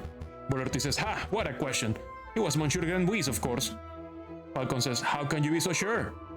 Rabington says, I object. This line of questioning is absurd. There was only one murder victim that night, Falcon. The blood on Dame Caroline's paws could have only belonged to one person, Monsieur Grenouille. Judge, Falcon's trying to delay the trial by asking pointless questions. Ah! But they didn't have cutlery that day. I guess I have to establish the fact that the dinner happened first. With no cutlery. Judge Maxime says, I'm afraid the prosecution may have a point, Monsieur Falcon. Do you have any reason to suspect that the blood belonged to someone other than Monsieur Grenouille? I do, Your Honor. Actually, I have more than suspicion. I have evidence that the blood on Dame Caroline's paws had nothing to do with the murder. Rabington says, this is foolish time wasting, Falcon. If the blood on Dame Caroline's paws didn't come from the victim, then where did the blood come from? Steaky. Falcon says, on the evening of the murder, Dame Caroline ate a bloody rare steak. Judge Maxime says, is this true, Monsieur Rabington? Rabington says, well, in a manner of speaking, I suppose steak may have been on the menu. Falcon says, then, Inspector, would you acknowledge the possibility that the blood on the lady's paws did not belong to the victim, but to the steak? Bolerty says, well. Rabington says, wait, don't answer that, Inspector. Bolerty says, it is a possibility. Rabington says, no! Intriguing, pretty convincing. You gain a little favor with the jury. Falcon says, so Inspector Bolerty, is it possible that you arrested an innocent bystander simply for being a messy eater? Rabington says, now hold on just 1 minute, Falcon. You are overlooking something quite crucial. Dame Caroline is an elegant bourgeois kitten. She was no doubt brought up with flawless etiquette and perfect table manners. At the banquet, she will have eaten the steak with a fork in her left hand and a knife in her right, like a proper civilized animal. How could she have possibly gotten blood on her paws with such good manners? Falcon says, oh, that is a good question, or at least it would be at any ordinary dinner banquet. But as it happened, something was missing from that particular banquet, something that forced Madame Caroline to eat with her paws. Silverware. Missing silverware. Dame Caroline was forced to eat steak with her paws because the silverware of the household had been previously stolen. Rabington says, stolen? I don't recall any mention of that in the police report.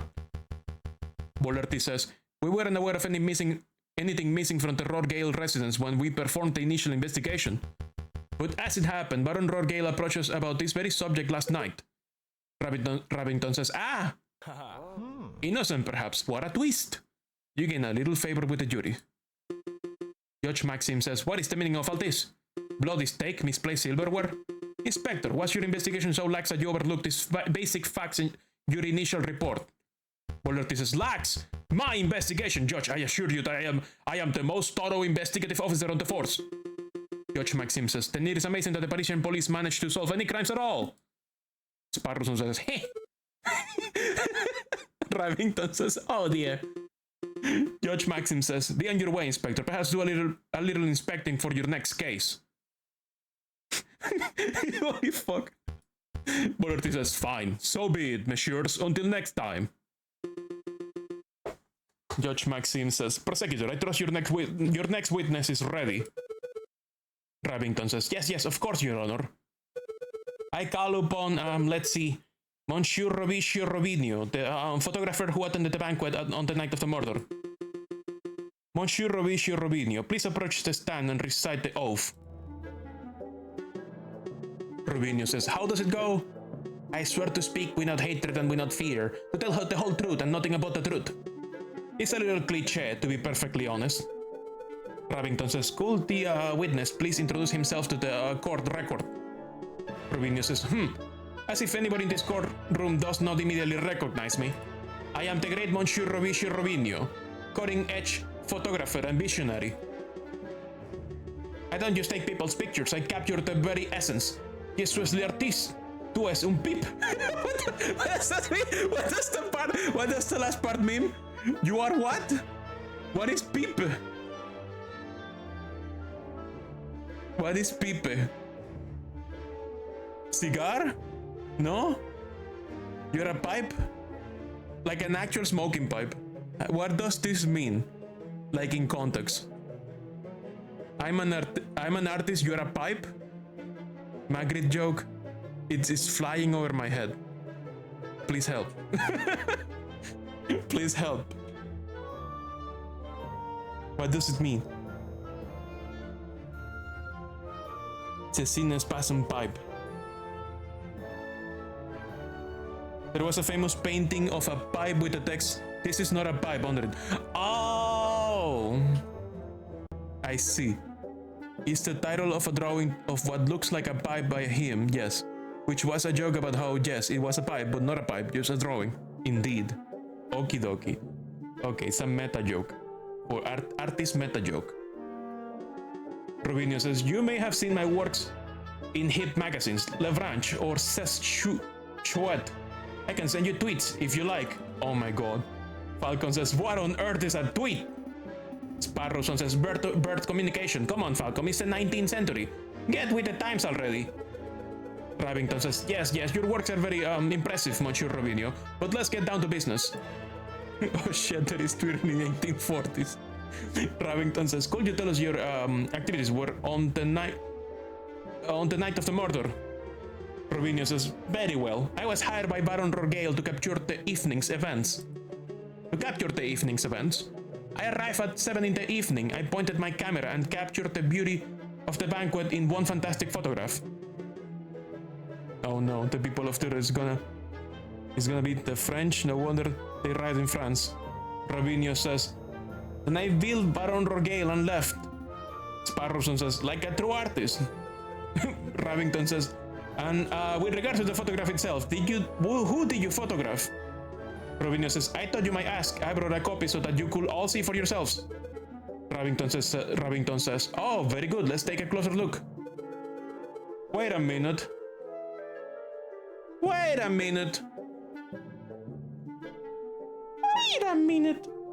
Remington says, my word, this is an exquisite picture, isn't it? So let's see, who do we have here?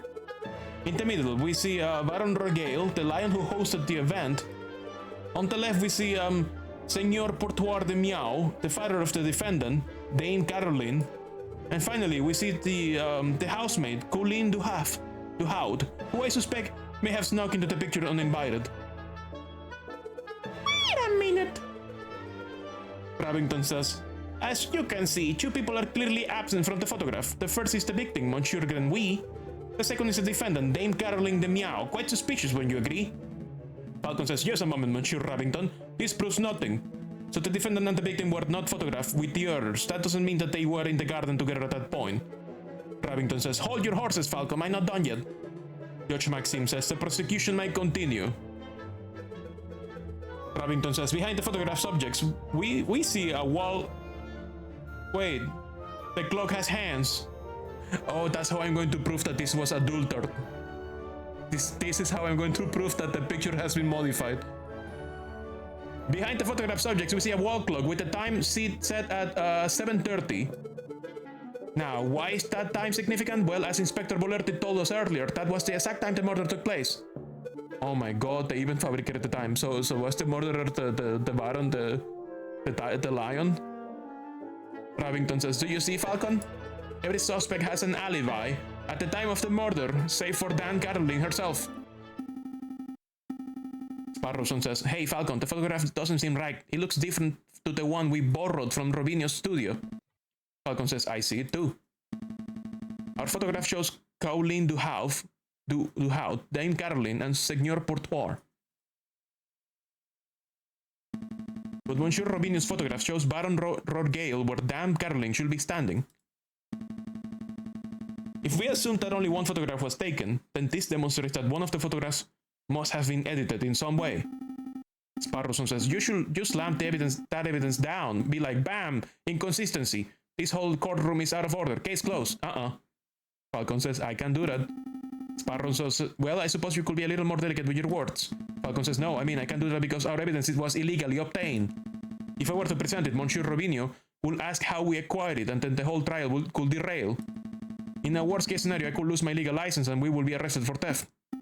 Sparrowson says, oh, well, we don't want that. Falcon says, no, we don't. I should tread lightly. Your Honor, I would like to cross-examine the witness. Judge Maxim says, very well, the defense may proceed. Rabington says, a waste of time if you ask me. Photographs are rock-solid evidence. Select a statement to question. 7 p.m. Monsieur Robinho, you said that you arrived at 7 o'clock. Robinho says, give or take a couple of minutes, yes. How long did it take to set up? How long did it take to set up your camera? It took perhaps 25 minutes to find a shooting location, put together the camera, and ready to film. So you arrived at 7, and the photograph took place at 7:30, and you spent 25 minutes setting up.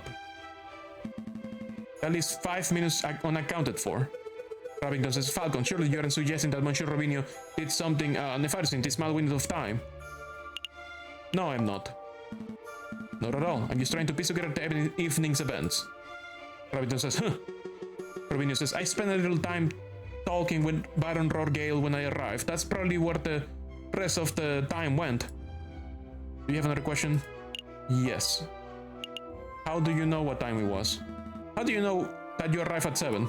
Robinho says, well, the clock in my house read 6:45 when I left, and the walk to Chateau Crinier was around 15 minutes.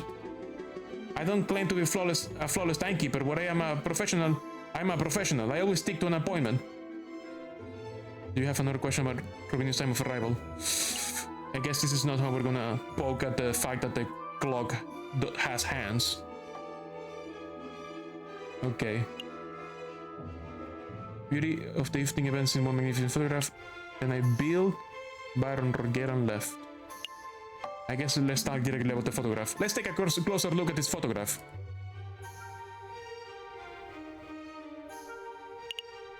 I see a mistake in the photograph. Just to clarify, Monsieur Robinho, photographs are a direct reflection of reality, are they not? Robinho says that is correct. The photographic process leaves no room for bias or inaccuracies. That is most curious, says Falcon, because I see a mistake. Robinho says, a mistake? Impossible. I just told you, Monsieur. The camera is a perfect, unbiased device. The photographs it produces are flawless. Rabington says, Falcon, I am not seeing any mistakes. Perhaps you could be more specific. Falcon says, certainly. The content of the photograph that you believe contains a mistake. The clock. The clock in this photograph. There is something not right about it. Rabington says, well, isn't that convenient? The defense sees something wrong with the key piece of evidence that implicates his client. The bug inside the camera is the culprit. Holy shit. Don't give me that cocky tone, Monsieur Rabington. I have evidence that there is something wrong with the clock in that picture. Missing clock hands. The photograph clearly shows the clock's hands pointing at 7 and 6. Rabington says that much is self-evident. Which is most curious because the clock in the lounge of Chateau Crinier has no hands. Rabington says, it has no hands? Falcon says, the clock is merely a decorative piece, a talking item. Feel free to ask Baron Rorgale or his housemate if you have doubts. Monsieur Robinho, how do you explain this discrepancy? Robinho says, I don't know. There must be some sort of mistake. My camera is flawless. Falcon says, there is no mistake, monsieur. Your photograph depicts something that does not exist in the real world. Robinho says, maybe there was an error in the printing process. Falcon says, an error precisely where the clock's hands should be. Please, monsieur, don't patronize us. Allow me to offer a more plausible explanation. You, Monsieur Robinho, edited this photograph. Robinho says, edited? Falcon says, I am no expert, but I suspect that you used paint or ink to carefully put hands on upon the clock. It would have been a simple task, considering that the clock face was bare. One could even speculate that you specifically chose to include a handless clock in the photograph used to simplify the editing process. Robinho says, I... Rabington says, Falcon, your reasoning is absurd. Why will the witness do such a thing? Falcon says, is it not obvious? By showing the photograph to have taken place at precisely 7:30, it clears out the photograph's subjects of suspicion. In other words, Monsieur Robinho created a perfect alibi.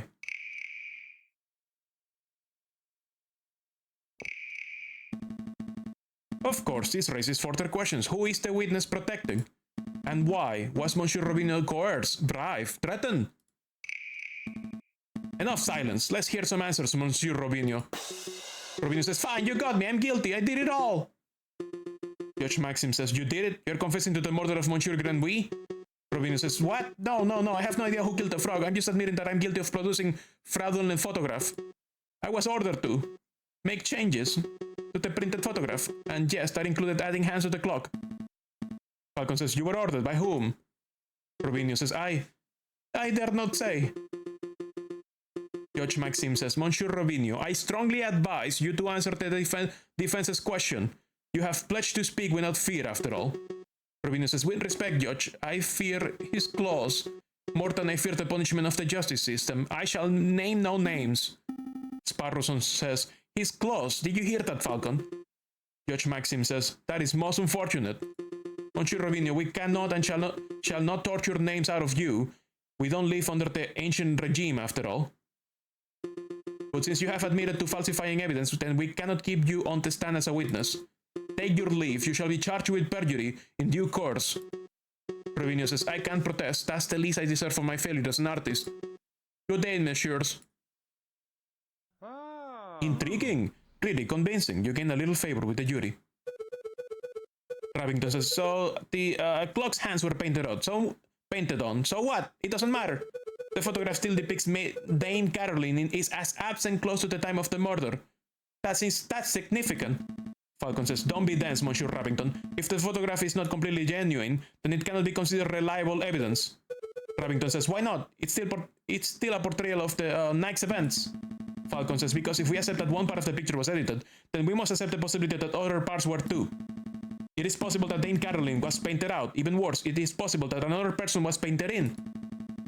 We know that the witness was trying to cover for someone, so all possibilities must be accounted for.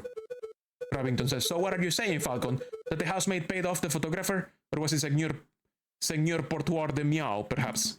Falcon says, I don't think so. The housemaid lacks a means or motives. It wouldn't make sense for Seigneur Portoir to implicate his own daughter. Rabington says, well, surely you're not suggesting that the honest and beloved Baron Rorgale deliberately tried to frame Dame Caroline? Because that would be the most outlandish theory yet. The Baron is a pillar of our community.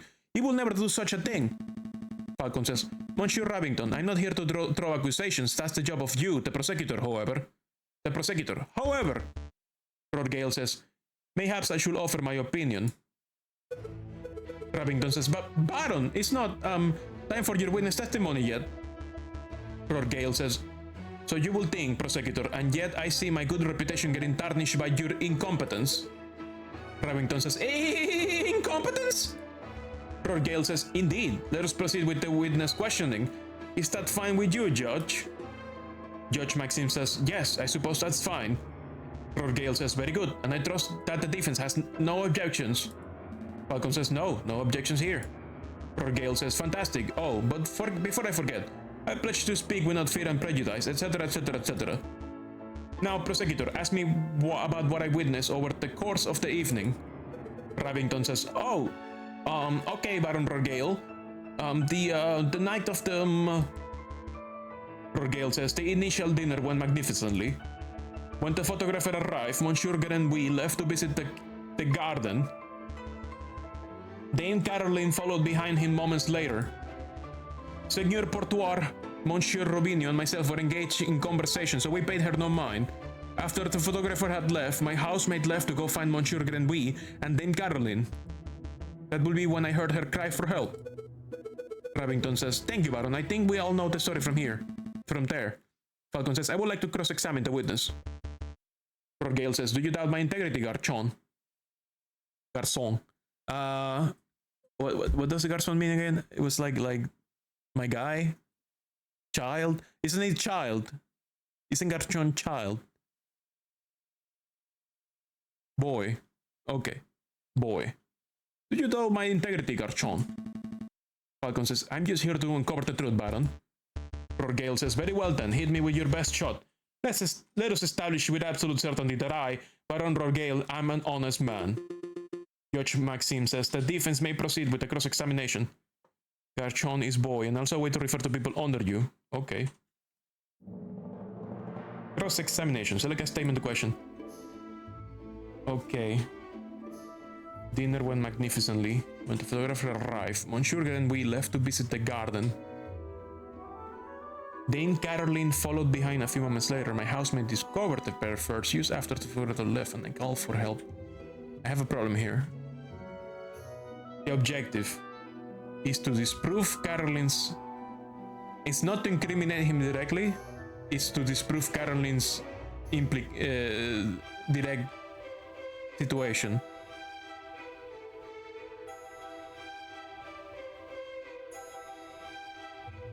I'm not sure which one to pick.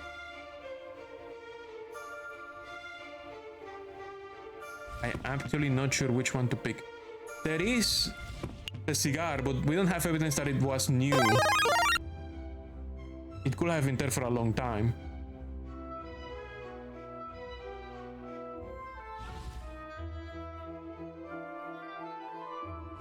Like, this is the only thing I have to say that he did it. And that's like very weak, I think. That sounds very weak to me. But it's also the only thing we have.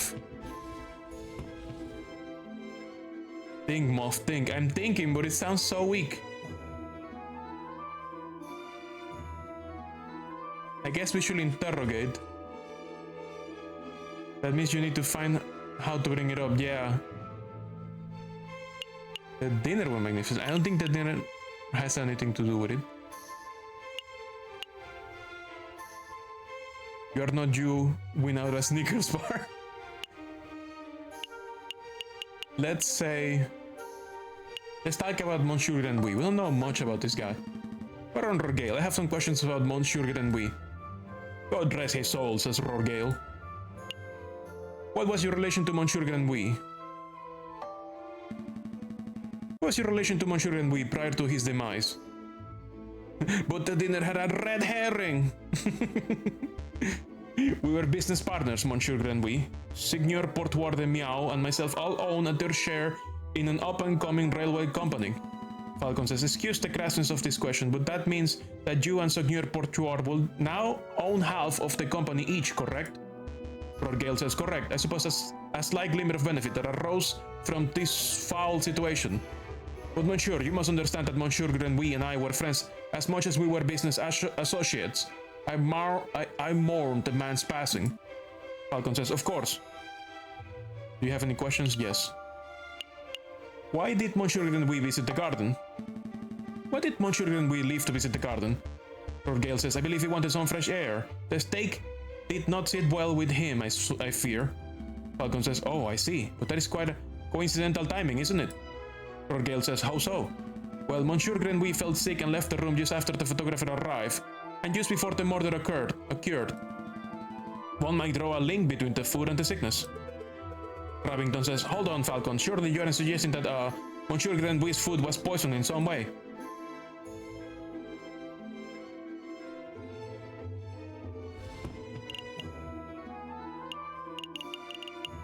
I don't have proof for that, so I don't think that's anything real.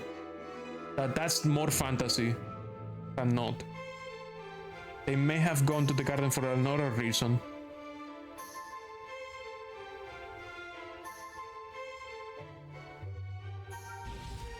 I'm not. No, there is nothing to indicate poisoning. I just found the timing somewhat puzzling. Rorgale says, there is nothing puzzling about it. Monsieur Grenouille always had a soft stomach. It's usually really no surprise that he couldn't keep down a good rare steak. You can always bluff, Phoenix style. You have another question about Monsieur Grenouille? No. Like a statement, the question. The garden. Let's talk about the garden. Baron, we saw the murder scene, your garden, for ourselves. What's with all the horses? When was the last time you visited it? Baron Rorgale, when was the last time you ventured into your own garden? Rorgale says, as it happens, I have quite serious allergies. I haven't been in my own garden for years. Years, you say? Oh, finally, we have something to poke at. Rorgale says, indeed. That's not right. Falcon says, Baron, I do not wish to call you a liar, but that claim does not hold up to scrutiny. Rorgale says, oh, and why is that? Because we have hard evidence that you have visited the garden recently. Rorgale says, Balderdash, my word is gold. Show the court the so-called hard evidence that I've been in my garden. Falcon says, this was found in your garden. To be specific, it was found inside the fountain basin. Right beside where the murder occurred. Ah, cigar butt? Says Rabington. That could belong to anybody, and Rorgale says, Prosecutor, please shut your mouth. I can speak for myself. Rabington says, okay, sorry, Baron.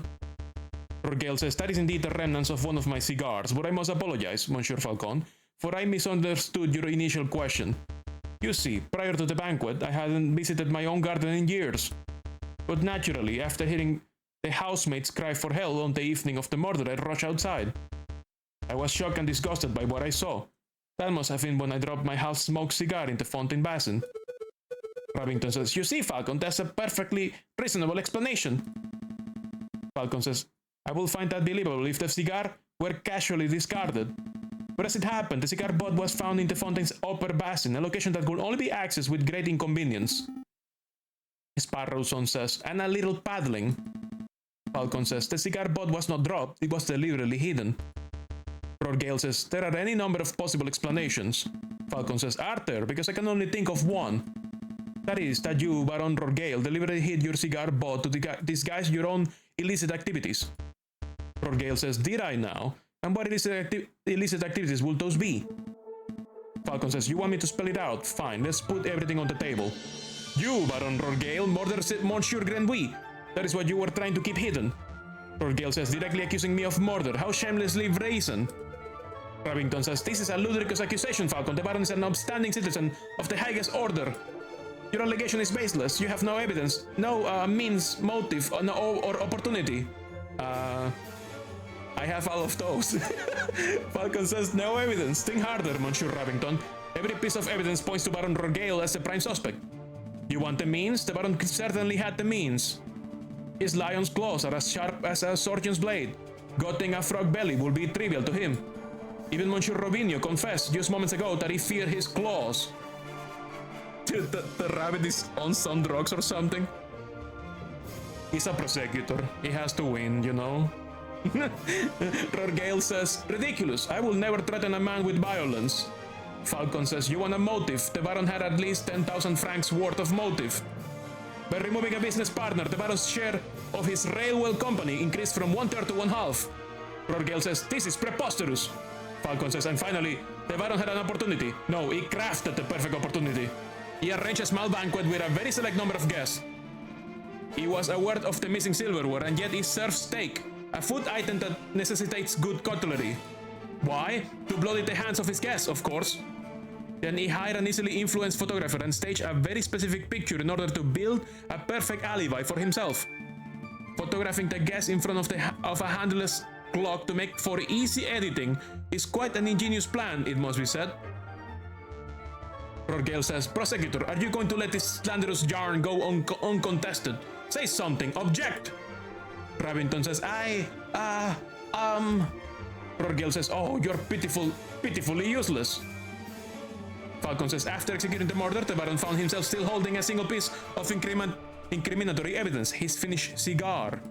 He knew that leaving it at the crime scene would raise suspicion, but he didn't have time to properly dispose of it. So out of desperation, he threw it into the fountain, out of the sight of his guests and any snooping police. I imagine the Baron was hoping to implicate Senor Portoir de Miao, since that will ensure total control over his railway company. Alas, Dame Caroline was the first to happen upon the crime scene, so the Baron improvised. Rorgale says, this is an outrage! Judge, I demand that you disbar this ranting lunatic. Falcon says, no, there is only one outrage here. That is, that a man like yourself is able to abuse his wealth and status to frame an innocent girl for murder. You are a bourgeois of the worst kind. Rorgale says, how dare you, Archon? The utter nerve for a lying scumbag of a lawyer and to accuse a philanthropist like myself of something so heinous. I'm nothing like the fat cat bourgeois. I'm a respectable, hard-working capitalist. Falcon says, no, you're a ruthless man who would slaughter a dear friend just to reap a few francs. Rorgale says, you incredulous whelp. I ought to God you right here and now like that damn frog. I need tea. Celine, you need to make tea. My throat. My voice is leaving my body. My voice is leaving my body right now after all that reading. My throat is dead. This is only part 1. I need water. I'm gonna drink water. Give me water. Give me a second. I'm getting a glass of water. My throat is already fading.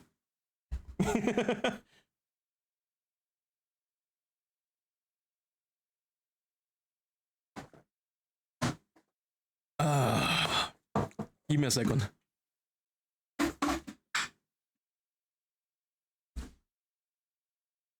Okay, I got some water in my throat. Celine is making noise in the background. She's making tea. Oh, that was intense. Falcon says, nobody says anything actually. Nobody says anything actually. So like that's a confession, yeah. Yeah, maybe. Maybe. The Lion should have made a deal with Walter White for the product instead. We'll get better francs from selling for Mr. White. Everyone, a moment of silence for Mir's throat. Yes, please. Pray for my throat. Oh, that was a Phoenix Wright villain meltdown. Absolutely. You probably will hear the kettle in the background. Because the water is boiling for my tea. Judge Maxime says, could someone please restrain the Baron? Quark says, I'm on it, Your Honor. Quark says, let's go, old man, to the conciergerie with you. Rorgale says, don't touch me, you filthy jackdaw. I can walk myself. Judge Maxime says, that is quite a turn of events. Does the prosecution have anything to add? Rabington says, well, in a manner of, speaking, well, to be honest, no. Judge Maxime says, then I shall now confer with the members of the jury to come to a decision. I ask that the animals of the court please be patient in this time. Oh, my throat. That's why the Lion should have better call Saul Goodman. Sparrow's son says, Falcon, that was pretty incredible. Falcon says, thank you. I just hope it was enough. Sparrow's son says, what do you mean? You just proved Caroline's innocence. We'll get a not guilty verdict for sure. Falcon says, Sparrow's son, I think you have misunderstood something important about the justice system.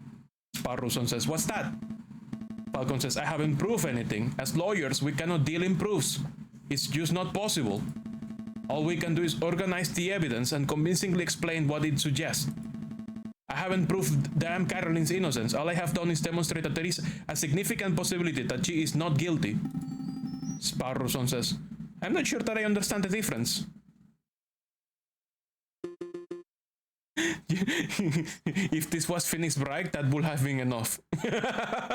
Judge Maxim says, we have reached a decision.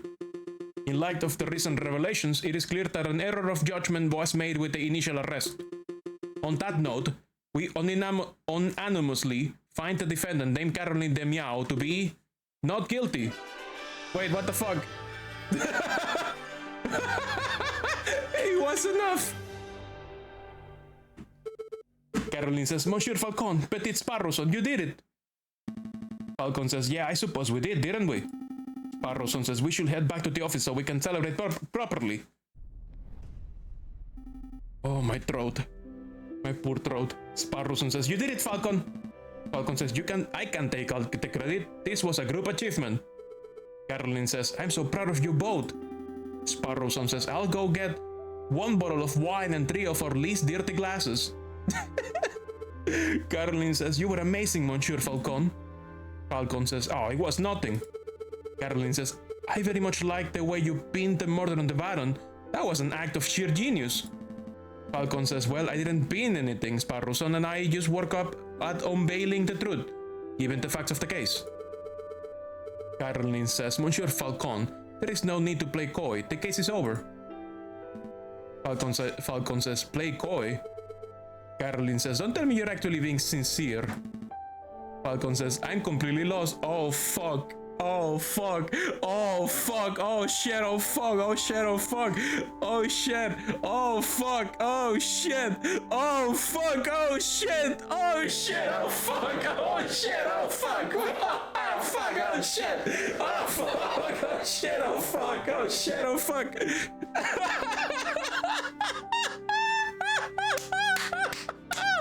Oh, fuck. Oh, shit.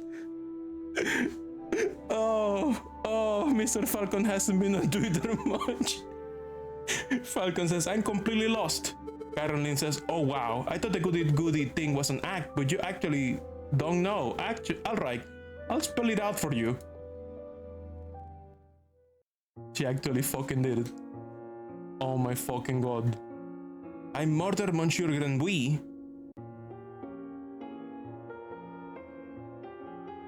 I saw him in the garden, all drunk and vulnerable, and I seized my opportunity. It was nothing personal. Just business, you understand? Oh my fucking god. Falcon says, business?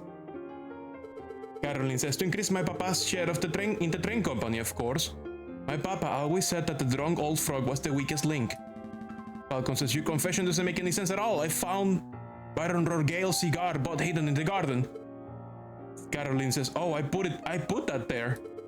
I expected the police to find it, but I suppose that was putting too much faith in the brains of Paris's finest. Sparrowson says, but Falcon proved that Monsieur Robinho's photograph was edited. Caroline says, it was edited. I was in the picture because I was busy paying a visit to Monsieur Grenouille in the garden. My papa knew I needed an alibi, so he ordered Monsieur Robinho to paint me over Baron Rorgale and to add hands to the clock. And he fucked it up. But that lazy artist didn't manage to finish altering either photograph by trial day. It's a good thing that Monsieur Falcon was so imaginative, because that could have gone very badly. And this is the reality of defense attorney. Usually, you know, Phoenix Wright usually puts you in the shoes of someone who is defending people who are actually not guilty. The problem is that when you're a defense attorney, you actually end up defending a lot of people who are like 100% guilty. And you have to somehow get them to not get fucked at all. Even when it's literally impossible to prove that they're not guilty. Or at the very least try to lower the sentence. She's rich, what did you expect? Like, this is more real. This is way more real. This is so much more real than Phoenix Wright, for sure.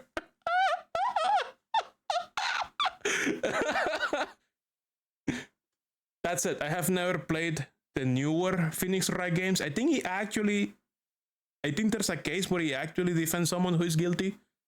I don't know. I only played the original trilogy. Well, yeah, but when was the last time Phoenix got paid?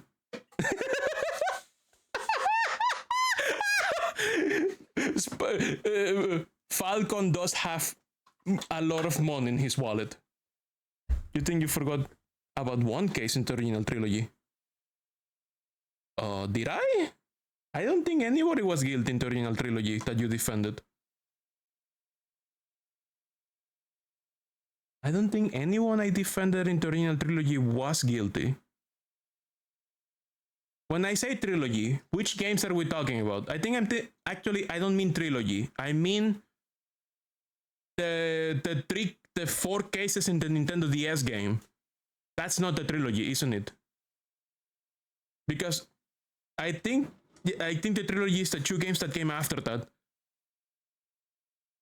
If you only played the first game, you haven't seen it. Okay, there we go. Then I'm not speaking of the trilogy. I'm speaking of the Nintendo DS game. I only played the Nintendo DS game, which has 4 cases. There is a case in the original trilogy where you defend the guy who hired the real killer as an assassin. Oh my god. I guess that's how he loses his license, because I remember in Apollo Justice, Phoenix Wright is like unemployed. What do you mean you only played the first game? Yeah, I only played the Nintendo DS game.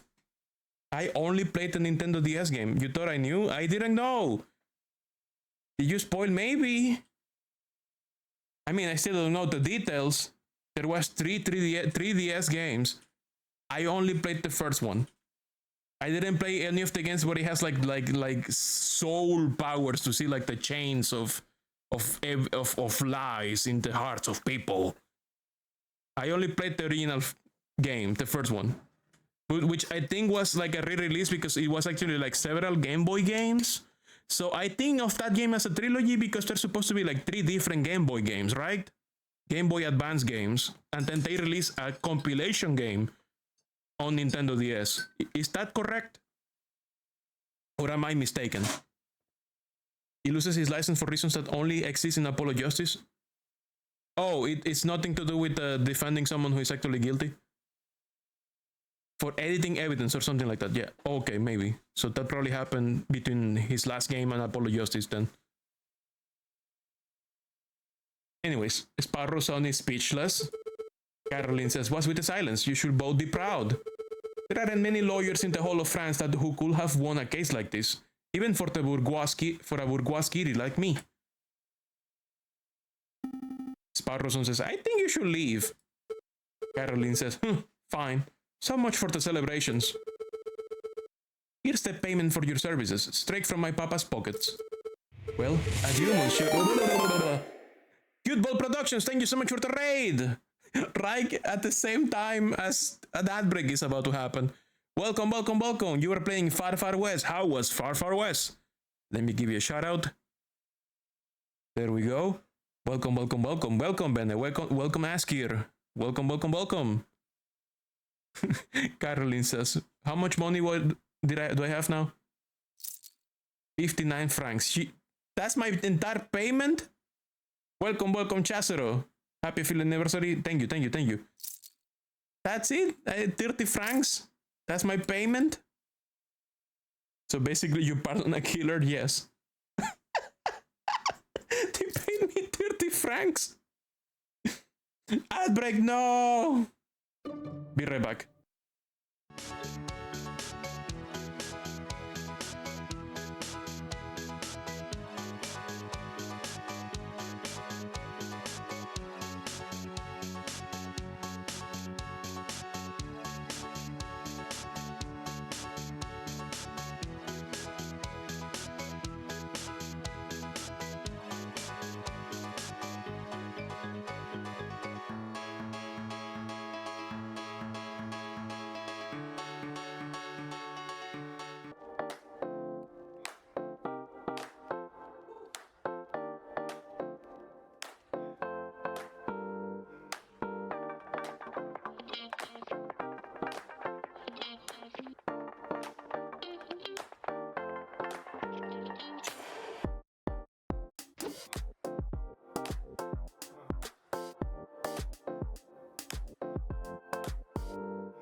outbreak is over, could have there been a different way to implicate her? Instead, not in this case. I'm a defense attorney, so that will defeat the purpose of being a defense attorney. I have to, I have to help my client, even if my client is literally like evil demon king of destruction who is going to destroy the universe. If I win the case, I have to win.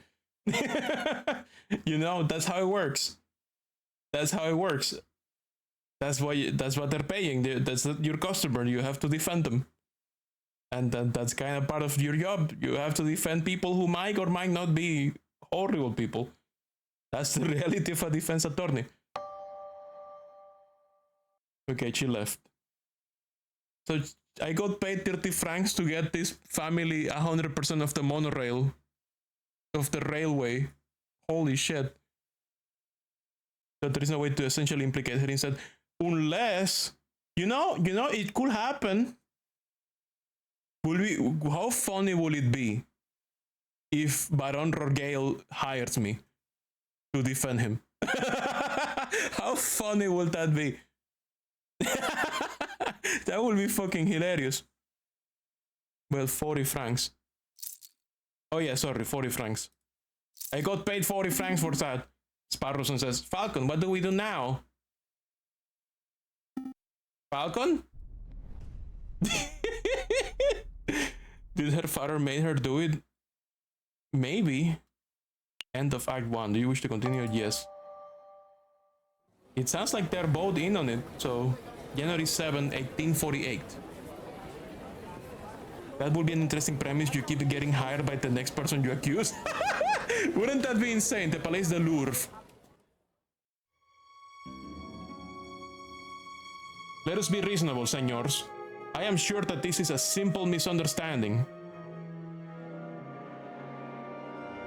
What? There is no misunderstanding. In the name of the king, arrest that Spaniard.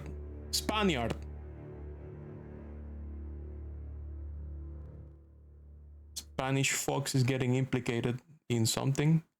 A fox among wolves. Well, it seems we have a different case with different people.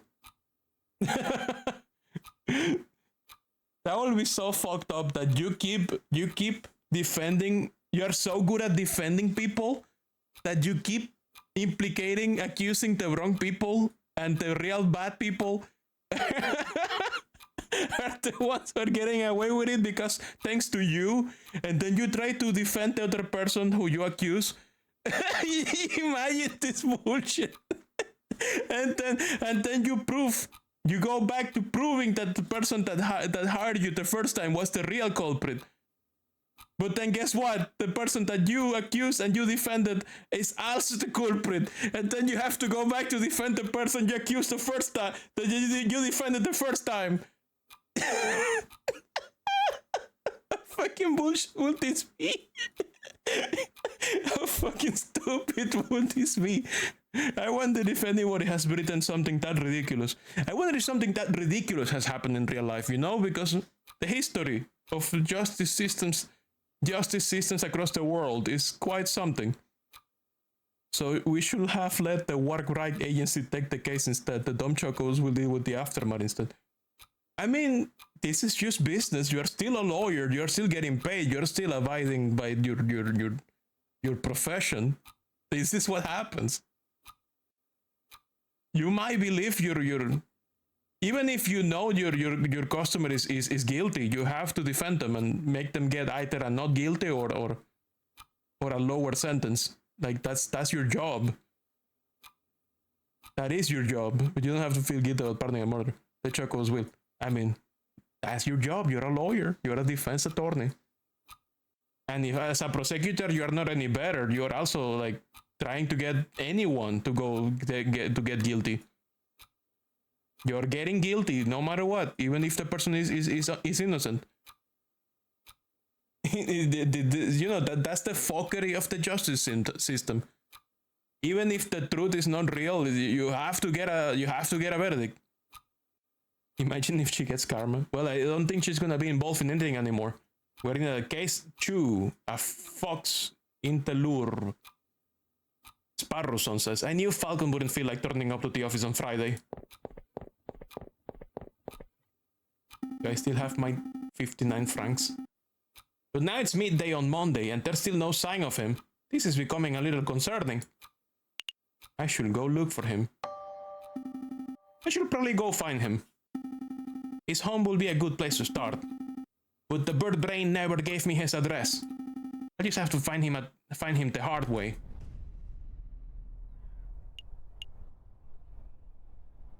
Aviary attorney offices like conciergerie. Justice. Palace of Justice. At least it doesn't say it's tracking time, so. Oh, hi, Robington. Sparrowson says, no sign of Falcon here. Excuse me, Rupert. Robington says, oh, it's you. The, first year dropout. Sparrowson says, hey, I didn't drop out. I was forcibly ejected. But that doesn't matter right now. I'm looking for Falcon. Have you seen him? Robington says, Falcon, the guy who somehow blundered his way through the Caterlin trial with the help of some very dubious evidence. No, I haven't seen him since the trial. Sparrowson says, oh well, thanks anyway. Chateau Crinier.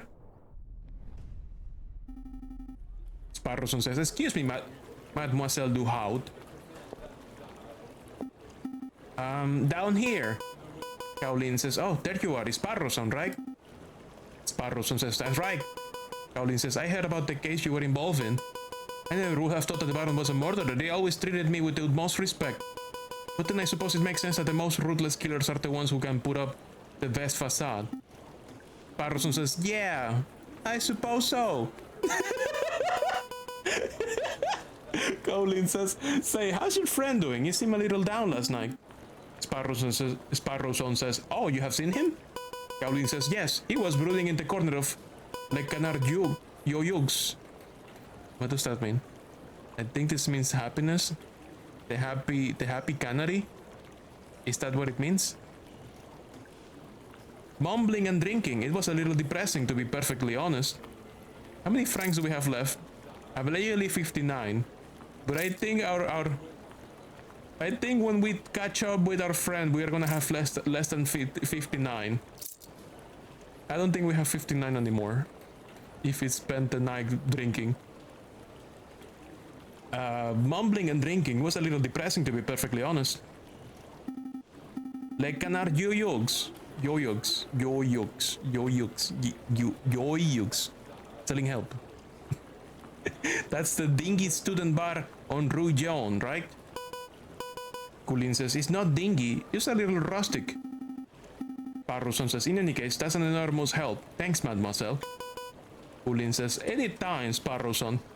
John Yellow. No. I mean, Le Canary Yoyugs. What does that mean? The happy canary? The jovial canary? The joyous duck? Okay. Anytime, Sparrowson, says Colin. Le Canard. Canard is duck? Canard is duck, okay. The joyous duck. Canary is canary, okay. Let's go to the wrong place. La conciergerie. Sparrowson says, excuse me, monsieur, I am looking for my friend. Quark says, do I look like a lost and found to ya? Buzz off, beer brain. Sparrowson says, alright then. Le Canard Yoyoks. Sparrowson steps through the door of Le Canard Yoyoks, the dingiest student tavern in all of Paris. His nostrils filled with the pungent aroma of sour wine and bitter tobacco. Quenelle. Is she a quail? Is that why she's Quenelle? I don't think quail beaks are like that. What is she? What is that big shape? I think quail beaks like more pointy. Well, ruffle my feathers if it isn't little Sparrowson. I haven't seen you in years. How are you doing, hon? Sparrowson says, I'm feeling pretty good, Madame Quenelle. Thanks for asking. I'm actually here to find a friend. He's a big guy named JJ Falcon. Quanel says, Falcon? Yep, that sorry lump has been here all weekend. He's just been moaning and muttering to himself all weekend, frankly. He's bringing the whole atmosphere down. Sparrowson says, I'll take care of him. Thanks, Madame Quanel.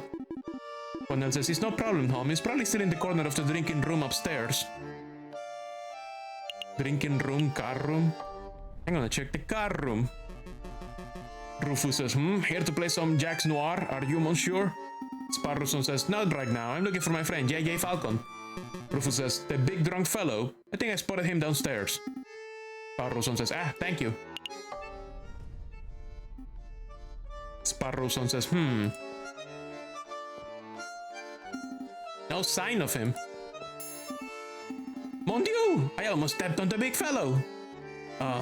Falcon? What are you doing on the floor?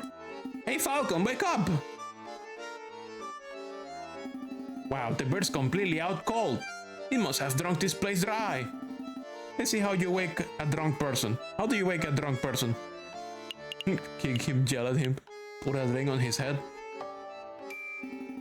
Well, I guess it's time for a rude awakening. Wakey, wakey!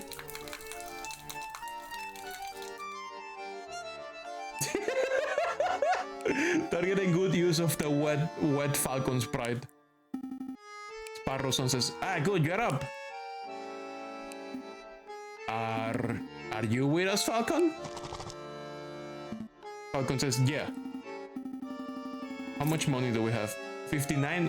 How did he pay? I guess we're paying after we leave. Sparrowson says, feeling sober? We should probably head back to the Aviary office so we can get some work done. Falcon says, I don't understand it, Sparrowson. Sparrowson says, huh? Falcon says, I thought I did everything right. I followed all the procedures. I found all the evidence. I presented the case beautifully. Yeah, you did the right thing. And yet a guilty feline walks free while an innocent man sits in custody. What went wrong? Where's the justice?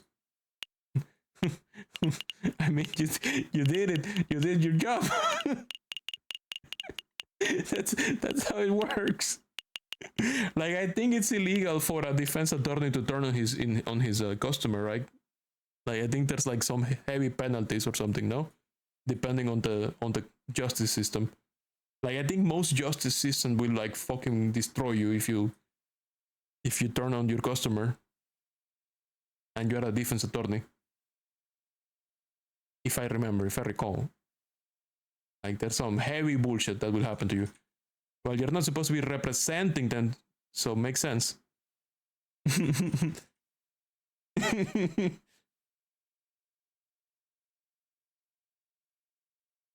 You will have to quit if you can. Yeah, exactly. You will have to, like, find the most bullshit excuse to pass the case to someone else.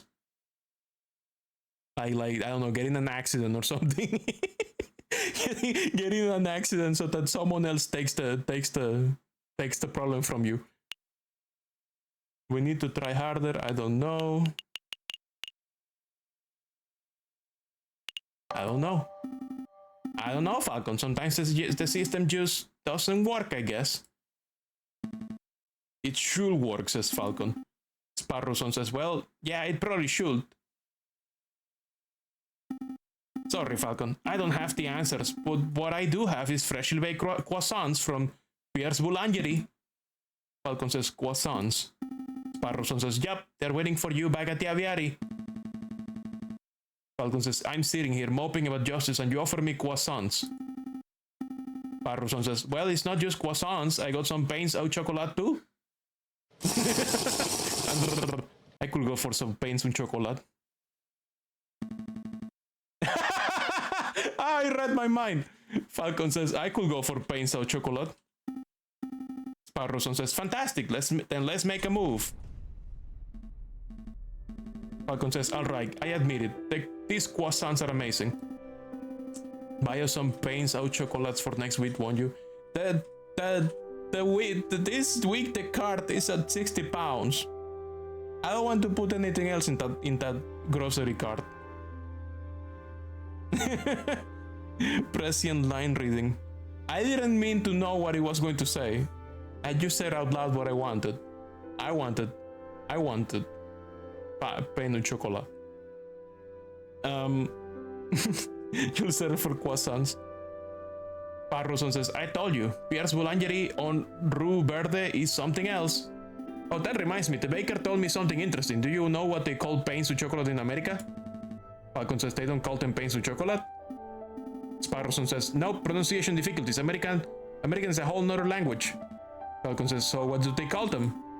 Chocolate croissants. There's a rat there's a biblically accurate rat in our office. Okay, so it's those kind of rules. So maybe the camera actually is true. Maybe the camera having a bug inside could be true. If they're doing the Beastars / Zootopia style furry where like they are accurate to their animal counterpart size wise, it could be true that there's a bug inside the camera painting the picture. It might be true. Says the rat. Hello? Falcon says, chocolate croissants. What do they call profiteroles? Sparrowson says, oh, I think those are still profiteroles, but rather than custard, they fill them with ice cream and smother them in melted chocolate. Simply outstanding, says Falcon. Is this the Aviary attorney, says the rat. Can I speak to someone, please? Falcon says, well, what do they call crepes? Mousy says, excuse me! Did you just hear something, Sparrowson? Says Falcon. Mousy says, down here! Falcon says, oh, sorry, I didn't see you there. What can I do for you, little one? Mousy says, oh gosh, where to start? Sparrowson says, your name perhaps? Mousy, my name is Mousy. Falcon says, and what can we do for you, Monsieur Mousy?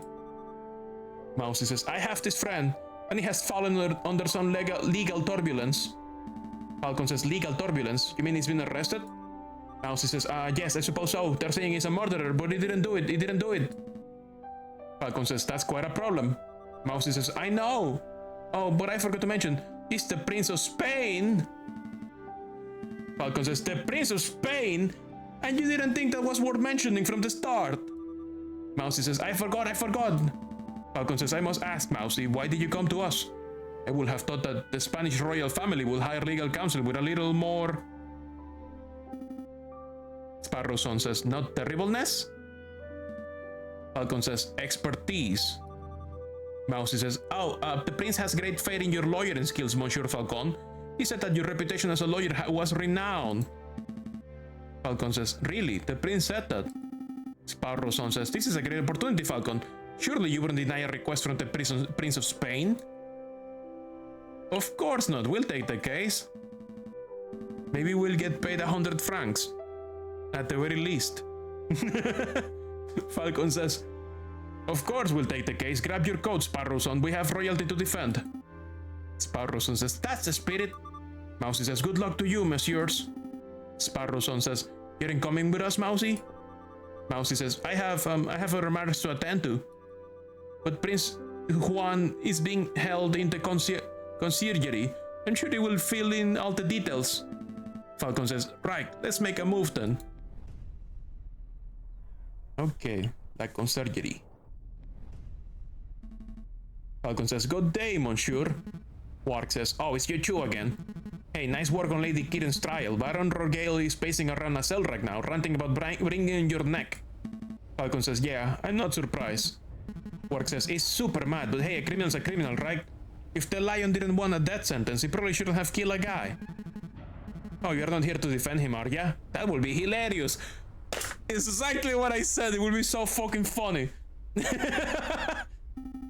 Sparrowson says, we're actually here to see Prince Juan Querido. Juan Querido? Is Querido a real last name? That just means love. Is this a pun? Is this an attempt at a Spanish pun? I think this is an attempt at a Spanish pun. It's like John Love. This is John Love levels of joke. This might be a joke about Juan Corrida, a character in Ace Attorney. Oh, I don't remember that character. But querido means love, like somebody who is love. Maybe it's something else. Heir to the throne of Spain. Quark says, the mouthy fox, huh? That guy's driving me nuts with his senores and his flamboyant attitude. I say the sooner he hangs, the better. Infamous because of what corrida means in Spain, you hear? I mean, corrida doesn't have to be the ball, the events with the ball. Corrida could also mean, like, running. Or like, diarrhea. There's many ways that corrida can be specified. But yeah, I guess one corrida would be like, in terms of, you know, that the Japanese developers were thinking of a Spanish name and they decided, oh, just call him Juan and then put the word of the thing that we can remember Spain for, which is the ball event. Quark says, well, come on then. Well, we're young. Here's our fox friend. Falcon says, the Prince of Spain, I presume. Oh my god. I got jump scared. I got fucking jump scared by this. You son of a bitch. Indeed, I am Juan Querido, heir to the throne of España, and you must be the legendary lawyer, Senor J.J. Falcon. Falcon says, well, I wouldn't say legendary. Sparrow Son says, I wouldn't even say notable. Prince Juan says, such humility. I would expect nothing less from renowned individuals such as yourselves. What a guy. But let us get down to business. I trust that my compañero Mousy explained the situation. Falcon says, he told us that you have been accused of murder, but we need some further details before we start our investigation. We can start our investigation. Prince Juan says, of course. What is it that you wanted to know? Tell us about the murder. Falcon says, to be honest, Prince Juan, I am a little confused as to how a member of royalty could get into so much trouble. Will you walk us through your activities of the day on the day of the murder? Prince Juan says, of course, let me see, where to begin? It was the cold and misty morning of the 6th of January. I had heard that King Louis Philippe was unveiling a new painting at the Palais de Louvre, and I wished to meet the man himself. So after a brief stroll and picnic in Tuilier's garden, I entered the palace. I found the royal entourage in the Louvre's garden gallery. When I saw an opportunity, I presented a humble gift to the king. A rose, an international symbol of passion and virtue. Sparrowson says, how romantic. Prince Juan says, but before the king could take it, a rather rude person snatched it from my fingers. He was a royal guard, a dog by the name of Mayor Howl. Ouch, cried out Mayor Howl.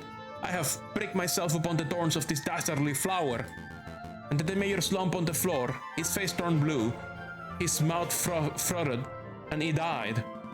Falcon says, he died straight away after being pricked? Straight away, senor, says the prince. Falcon says, it's obvious that the prick finger was the cause of the death, but I don't know of any potion that acts so fast. Prince Juan says, nor do I, Senor Falcon, but clearly the police felt that poison upon the rose's thorn was the only logical explanation. And with so many witnesses, even the king himself, what could I say to defend myself? Falcon says, so where did this rose come from? Prince Juan says, I acquired it from a beautiful Parisian flower seller at Les Halles Markets, a girl by the name of Catherine Marie Signe. But surely you are not suggesting that the flower girl applied the poison herself, Senor Falcon? Falcon says, well, I'm not making any accusations yet. I'm just planning to explore every line of inquiry. Poison rose has been added to your evidence folder. I need tea. Give me a second. Oh. Oh.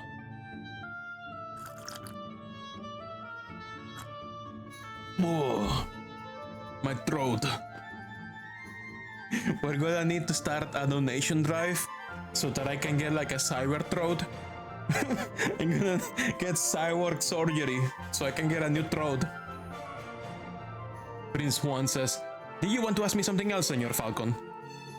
Why are you in Paris? Why did you come to Paris, Prince Juan?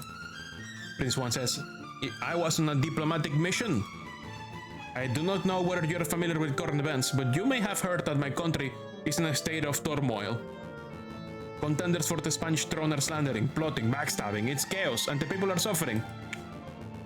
So I thought, if I can befriend some French royalty, perhaps even the king himself, maybe I can strengthen my family's name. With the Querido dynasty restored, I will have a chance at bringing peace to my beautiful nation. Sparrowson says, well, I guess that plan's gone out the window. Falcon says, Sparrowson, don't be rude. Prince Juan says, no, he's right. I failed terribly. Falcon says, don't fret, Prince Juan. We'll do everything in our power to clear your name. Maybe once the dust has settled, you will have another opportunity to speak with King Louis Philippe and complete your mission. Prince Juan says, thank you, Senor Falcon. I'm sure you will do your best. Was there anything else you wanted to ask? What were you reading? Falcon says, what were you reading before we so rudely interrupt? Juan insert picture of horse overlooking a beach. What? What were you reading before we so rudely interrupt? Prince Juan says, this book, it is a Spanish classic, Don Quixote de la Mancha. Well, do you know of it? I've read it. It's a strange story. I don't know whether I'm supposed to be laughing or crying over the hero's misadventures. Prince Juan says, indeed. It's easy to read the book as a comedy, but when I look around, I can't help but see all the people who think themselves as knights. Sparrowson says, I have no idea what you two are prattling on about. Prince Juan says, not a book lover, Senor Sparrowson. Sparrowson says, I dabble. It's just most of my reading material tends to be on the lighter side. Nice and pulpy. Prince Juan says, I see. Well, how about this, Senor Sparrowson? I will lend you this book. Maybe you will have a chance to read it, and then you will be able to join in our conversation. Sparrowson says, thank you. I'll keep it in my bedroom. For toilet reading material, of course. El ingenioso Hidalgo Don Quixote de la Mancha. Oh my god. They used the original title. They used the real fucking title? El ingenioso Hidalgo Don Quixote de la Mancha has been added to your evidence folder. Prince Juan says, was there anything else you wanted to know? Falcon says, no, I think that's everything, thank you. Sparrowson says, what's the plan, Big Bird? Falcon says, well, we have 2 lines of inquiry. We should head to the scene of the crime, the Palais de Lourdes, and see if we can find any clues or witnesses. Finally, Mer's specialty, Spanish. And we should interview the flower girl in Les Halles Market to see if she had anything to say about this alleged poison rose. Sparrowson says, 2 tasks spread over for 6 days. This almost sounds too easy. Falcon says, let's not get complacent. Prince Juan says, good luck, señores. Sparrowson says, wait a minute, Falcon. Falcon says, what is it? Sparrowson says, did something seem off about Prince Juan to you? He's quite a character. He seemed colorful to me, throwing roses, spouting about literature. Once one suave Spaniard. Sparrowson says, maybe I misread him. Falcon says, well, look, if this is bothering you, then we could always ask around. Maybe someone in the city knows Juan's dirty secret, if he actually has anything to hide, that is. Sparrowson says, yeah, let's dig up the dirt. Falcon says, well, but we still got a trial to prepare for. Priorities, Sparrowson.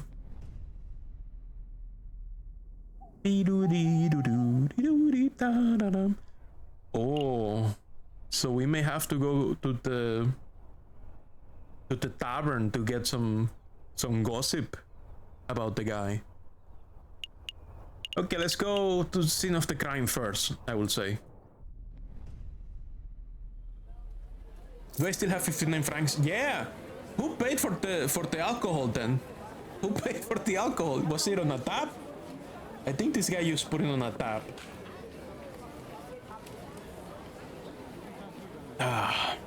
Epic Limbus Company reference. Hey, where did this gun pointed at my head come from? What do you mean? What do you mean? I don't know anything about Limbus Company.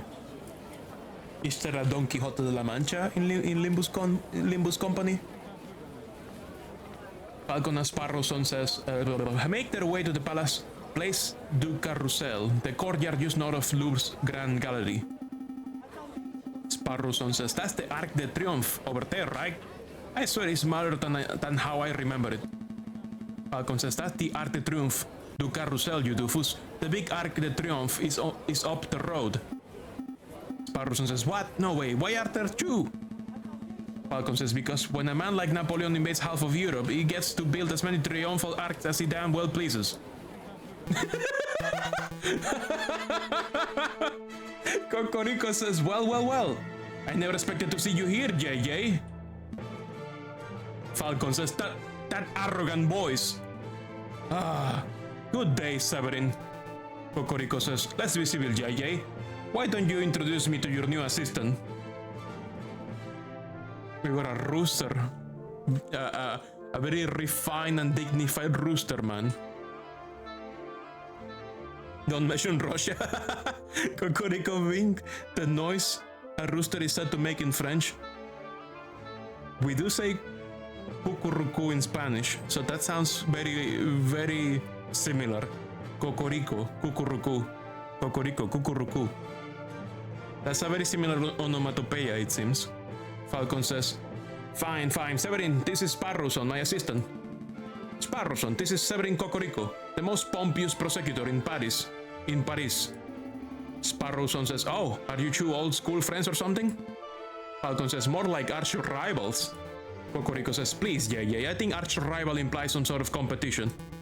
As I recall, we have met in court on 5 occasions, and on 5 occasions did you get on 5 occasions did you get humiliated terribly?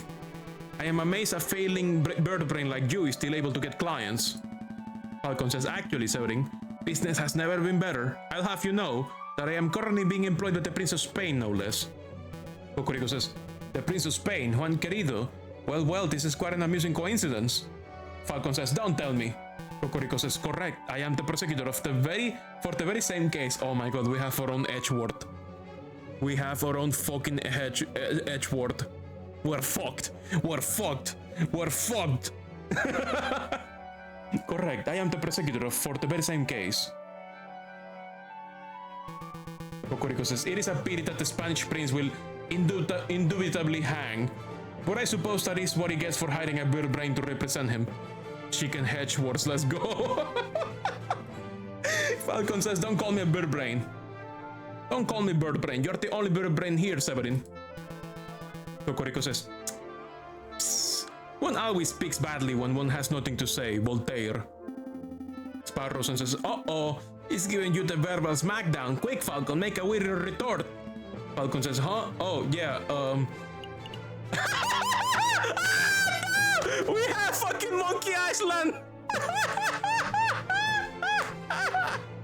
We have fucking Monkey Island! Oh no! We can Monkey Island this shit!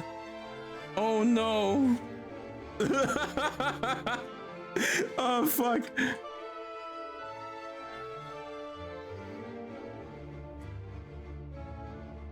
Only one of those will let you keep your feathers?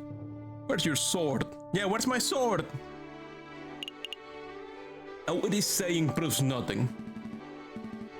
A witty saying proves nothing, Voltaire. Sparrowson says, oh! Oh! Now I'm imagining this fucker is like Rigby from regular show. Oh! Cocorico says, very good, JJ. A worthy riposte. But enough talk. If you messieurs will excuse me, I have a case to prepare for. Yeah, Sparrowson. I'll see you two in court. Falcon says, oh, I can't stand that guy. Sparrowson says, he did seem like a bit of a cockerel. But is it true what he said? You know, that he trounced you in court 4-5 times? Falcon says, I can't deny it. Severin has a reputation as a ruthlessly thorough prosecutor. Mountains of evidence, surprise witnesses. It's no wonder he always manages to one-up me. Sparrowson says, but this time will be different, right? Falcon says, I hope so. Sparrowson says, I know so, for you see, I stole this annotated map of the lure out of Cocorico's pocket when he was busy rattling off Voltaire quotes. Falcon says, Sparrowson, that's pretty impressive. Pretty impressive, actually. I swear you were standing there 3 meters away the whole time. Sparrowson says, you tall birds are so busy with your heads in the clouds that you don't ever notice a small folk running around your feet. Pinching Cocorico's pocket was like taking candy from a very tall baby. Falcon says, let's take a closer look.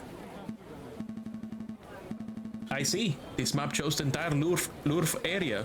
Everything from Tuileries to the Rue de Louvre. Most convenient. Let me look at the map. Anything? Oh, so Seine is a river.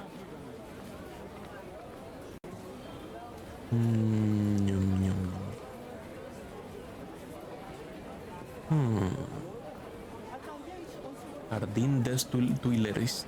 Jardín des Tuileries. Port d'Orque. Okay. We're currently standing here in the Place du Carrousel.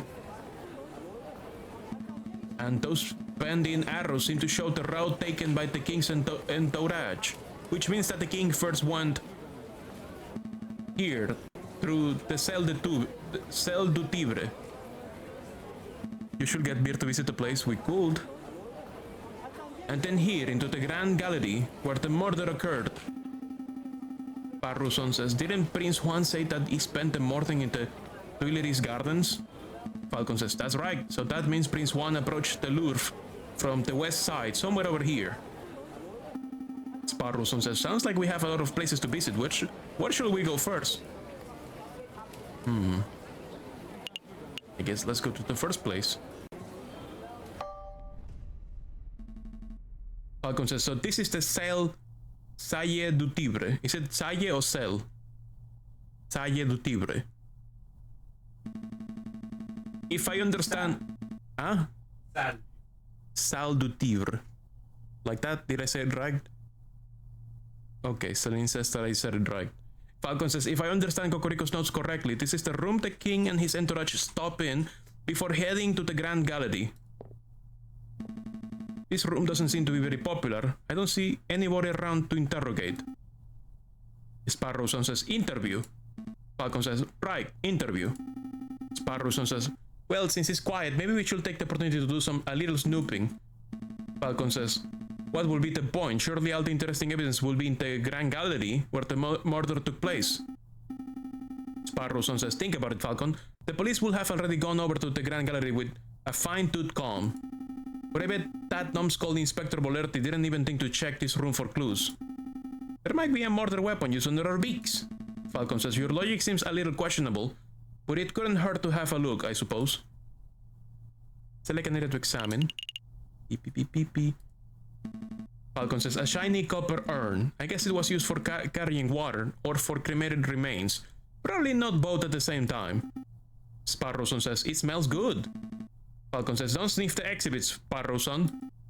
No, really, this urn smells amazing. It's almost chocolatey. The Sparrowson. Falcon says, you poor thing, you're hallucinating from hunger. Would you like to stop by a bakery on our way back to the office? Sparrowson says, don't patronize me, Falcon. My nose never lies. I'm telling you, there's something in here. I can feel it. Wait, who is the victim? Is the victim a dog? A canine. The chocolate is the poison. Will the chocolate be massively allergic reaction to chocolate? Now you're touching the exhibit. That's definitely a no-no, says Falcon. Pure chocolate. Oh fuck, that's the case. It's a chocolate poisoning of a canine person. Sparrowson says, see? Look what I found in the urn. Falcon says, put that down, Sparrowson. It's someone's old rubbish. Sparrowson says, no, look, it's a chocolate wrapper. Judging by the smell, the chocolate was bitter and dark, 70. Perhaps 80% cocoa, Belgian in origin. The level of wrapper crumpling and the firmness of the chocolate residue indicate that this was discarded just a few days ago. Yes, I am certain. The chocolate containing this wrapper was undoubtedly consumed on the 7th of January, the day of the murder. Do I have a dog companion? Well, I think Sparrowson is a dog. He's a chocolate addicted dog. That can eat chocolate actually, because he's a bird. But I don't think birds can eat chocolate actually. You think Sparrowson is a foodie? I don't think any bird can eat chocolate actually. Not that I remember. No, I don't think any bird. None of them. Not even the big ones can eat chocolate. Like the very, very big ones. I think all of them will fucking die to chocolate. You think Sparrowson is a furry with a dog persona? Falcon says, Mon Dieu, Sparrowson, you deduce all that from smelling the wrapper? Sparrowson says, imagine what I could work out if I tasted it. Falcon says, that won't be necessary. Sparrowson, if you could apply this level of critical thinking to areas outside of food, you will be the world's greatest detective. For the sake of everything, chocolate is not poisonous, not poisonous to those people. Well, let's just say the victim had a massive allergic reaction to chocolate. It was just extreme allergy. Could be super allergy. They don't have EpiPens back then. You have a super allergy episode, you fucking die. It's gonna look like a poisoning. You will be the world's greatest detective. If only all evidence were edible. Falcon says, so, do you have any idea which shop this chocolate was purchased from? That might help us track down the person who consumed it. Sparrowson says, no, there's no possible way we could know that. I suppose we will just have to visit every confectioner in town and sample every bit of merchandise for comparison. What a chore. Birds are very sensitive to caffeine and theobromine, so yeah, they will probably have a seizure or heart attack. Yeah. Chocolate is no good, no bueno for birds. What a chore. Falcon says, interesting, because I can see Lander Hagelslack's Chocolate Emporium written on the wrapper. Sparrowson says, well, you can blame a bird for trying. Chocolate wrapper has been added to your evidence folder. Okay, what is this? Falcon says, I'm not sure what this is. Some sort of stand or podium? Maybe it's just a decorative piece. Sparrowson says, it's a Roman doorstop. Roman doors were enormous marble slabs, so the doorstops had to be similarly large in order to stay in place. Falcon says, I don't think that's right. Sparrowson says, my uncle's a Roman historian, trust me. The pillar? This pillar?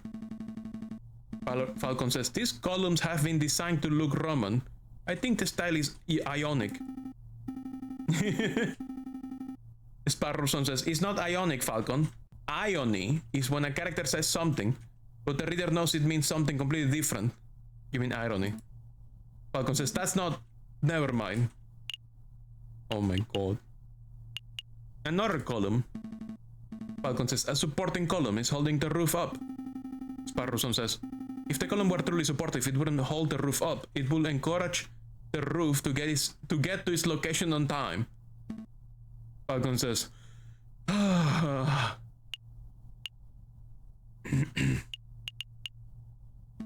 Falcon says, I see a cabinet full of engraved plates, mostly bronze. Sparrowson says, how much do you think they're worth? Falcon says, I don't know, 300 francs a piece, I get at least. Sparrowson says, what? Are you serious? I am in the wrong profession. Falcon says, I don't think archaeology works as a get-rich-quick scheme, Sparrowson. Sparrowson says, who said anything about archaeology?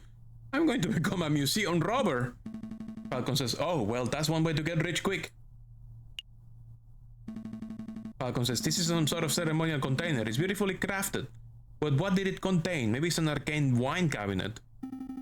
Sparrowson says, don't be so ignorant, Falcon. This is a sacred Mesopotamian artifact gifted to Emperor Hadrian for his victory at Euphrates in 223 AD. Falcon says, stop making stuff up. You and I both know nothing about Mesopotamia. Sparrowson says, alright, you got me. This could be a Hippos chamber pot for all I know. Anything else we're missing here? Moving my mouse all over the place until something highlights all over the place. I think we got every piece of evidence here because nothing else is highlighting anymore. Okay, let's go. Falcon says, we're done here for now at least. Sparrowson says, we can spend all day staring at the Roman artifacts, I suppose. So where to next? Place du Carousel. Sparrowson says, are we all done here? Not yet. Not just yet. Pass me that map. Oh yeah, that's where we were, sorry. Grand Gallery. Here we are, the Grand Gallery, the murder room, says Falcon. believe the murder occurred right under the new painting. I see hundreds of paintings. Which one is the new one? Says Parruson. Falcon says, I haven't the foggiest. We will have to ask someone. Eric Pork. Please don't talk to me. Please don't talk to me. Eric Pork the Porcupine doesn't want anyone to talk to him. Falcon says, excuse me, monsieur. You look like you know your Mona Lisas from your last suppers. Eric Pork says, I don't want any attention. Maybe he isn't talking to me. Nope, he's definitely talking to me. Keep it together, Eric. Eric Pork says, oh, hi. Falcon says, will you happen to know which painting was on bail on the 7th of January? The one the king came to visit. Eric Pork says, oh yeah, I can help you with that. It's the piece right behind you. Falcon says, ah, I see. It's a painting of the king himself. Sparrowson says, that's one noble-looking penguin. What do you think of it, Falcon? Falcon says, what do I think? Well, I'm no art critic, but... What if the king is behind me? What if the king is behind me? What if the king is behind me? What if he sneaks up on me as I say something bad about him? Let's not speak bad about the king. Let's say something ostentatious. It's subtle and nuance. The careful brushstrokes, the pre-raffinate soft tones, and the subliminal use of light. This is contrasted, nuanced work. It's an evocative painting that alludes to a forgotten era, says Falcon. Sparrowson says, you said a lot of words, but I'm not sure if I'm any closer to knowing your opinion. Eric Pork says, I'm getting the impression that you messieurs aren't regulars at art galleries. Well, the king is definitely very tall in this painting. Yes. Falcon says, no, we're a right pair of Philistines. Sparrowson says, speak for yourself, Falcon. I've never even been to the Middle East. Eric Pork says, then I'm guessing you're here to investigate the king's assassination attempt. Falcon says, that's right. We were actually hoping we could ask you a couple of questions about what you saw. Eric Pork says, oh, I wasn't even in Paris when the murder took place. I didn't see anything. But, I have a friend who might be able to help you out. Falcon says, what's this? R&M Associates, the home of Renard Bulpes, private investigator. Thank you, but I don't normally deal with this gray area of the law types. Eric Pork says, no, please give the guy a chance. He helped me out of a bind before, and I'm sure he can do the same for you. I'm gonna hire a fox named Renard. Doesn't that ring a bell, Celine? A fox investigator named Renard. Isn't that a cartoon? Renard means fox. Isn't that a cartoon that you watch in France? With a fox named Renard. Wasn't it also a detective? It's good, you should try and find it. Moy Renard. No, it's a con artist. Ah, it makes sense. It's the same profession. Falcon says, well, I'm not making any promises, but I'll keep hold of the card. We appreciate the help in any case. Eric Pork says, it's no trouble. R&M business card has been added to your evidence folder. Foxes are con artists in the lands of French fables. Falcon says, thank you for your time, monsieur. Sparrowson says, is there anything else we can do here? Falcon says, well, ideally, we will turn the whole Grand Gallery upside down in our hunt for evidence. But that's not possible with so many people around. We should probably just move to another room. Tuileries Garden. Our feather-headed friends wandered through the immaculately maintained Tuileries Garden. Nothing seems out of the ordinary until they spot a familiar face picking up litter by a tree line. Sparrowson says, hey Falcon, doesn't that groundskeeper over there look familiar? Yeah. Falcon says, yeah.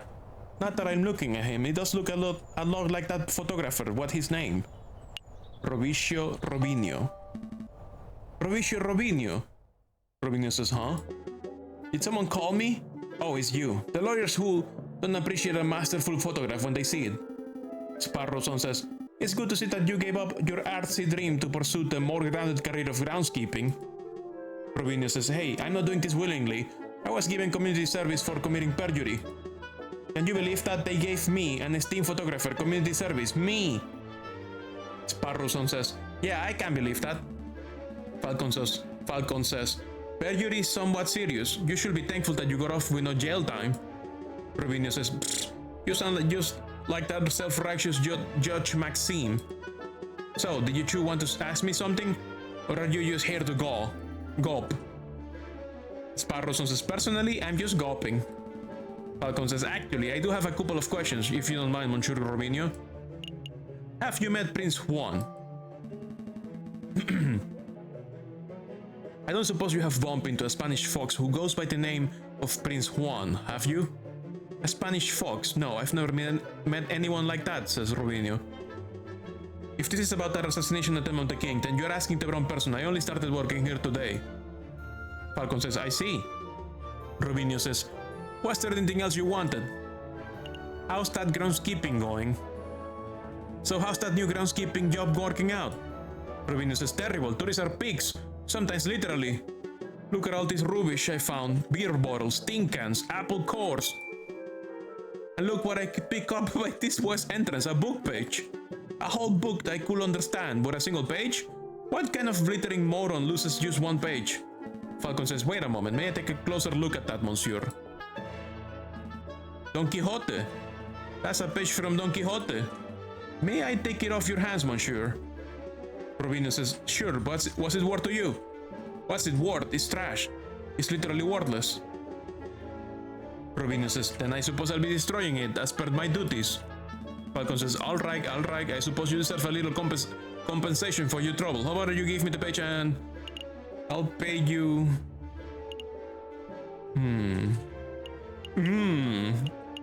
I'll pay you 5 francs. I'll pay you 5 francs. Easy money, right? 10, says Robinho. 6. 10. 8. 10. Sparrowson says, wow, Falcon, you suck at bartering. Falcon says, alright, fan. 10 it is. Take my damn money. Fuck. Page 44 of El Ingenioso Hidalgo Don Quixote de la Mancha has been added to your evidence folder. Robinho says, did you want to ask something else? That's all. That's all. We'll let you get back to your work, Monsieur Robinho.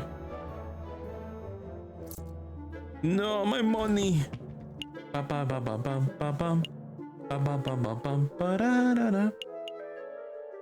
Page 44 seems to be missing. Yeah, we have it. Page 44 of Don Quixote. It was found in Tulier's garden by Lour's west entrance. Can I inspect the evidence? Apparently not. We cannot inspect the evidence at the moment. I suppose we gotta go. Remember, you can visit places without spending the day if there is no clock. Are we all done here? Says Sparrowson. Not yet. Let me check something. Can I continue speaking to this guy? I think we have ordered Monsieur Robinho enough. Let's move somewhere else. I guess not. I guess we should speak to the folks about the book? Let's leave this area. Yep, let's go. Yep, let's make a move, says Falcon. Sparrowson says, good call. We can always come back later if we have forgotten something. A new day. Wow, we have so many places to visit now.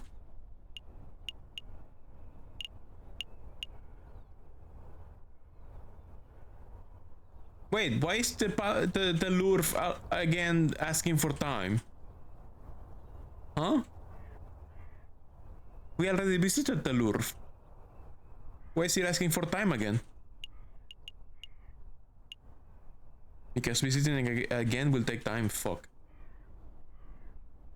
But I think I should visit the market. Flower girl. The pair arrive at Les Halles market. Vendors and buskers, performers and thieves, bourgeois and peasants, all bustle from place to place. Some places always ask for time even if there's nothing new. Falcon says, Prince Juan said that he met a flower girl here, Signe, I think he said her name was. Sparrowson says, there's a swan with flowers over there, do you think that's her? Falcon says, I think so. It's possible that she knows the murderer, or even that she is the murderer herself. So we should probably act with tact and finesse. Excuse me, Mademoiselle Flower Lady. We would like a word, says Sparrowson. Falcon says, tact, Sparrowson. Stag, we have been over this. Cygnus says, good day, messieurs. Are you interested in purchasing a flower? Sparrowson says, yes, I wish to purchase a rose for my lady. Cygnus says, I'm afraid that I'm out of roses. I sold my last one a week ago. Perhaps you will be satisfied with a chrysanthemum instead. The penultimate monarch of France. What? Fun fact, Louis Philippe is the citizen king of France from 1830 to 1848. The penultimate monarch of France, abdicated due to a little revolution. Ah, I see. So we are pre. I have very bad history basis. My history grades were not very good. So I'm glad that you are giving context.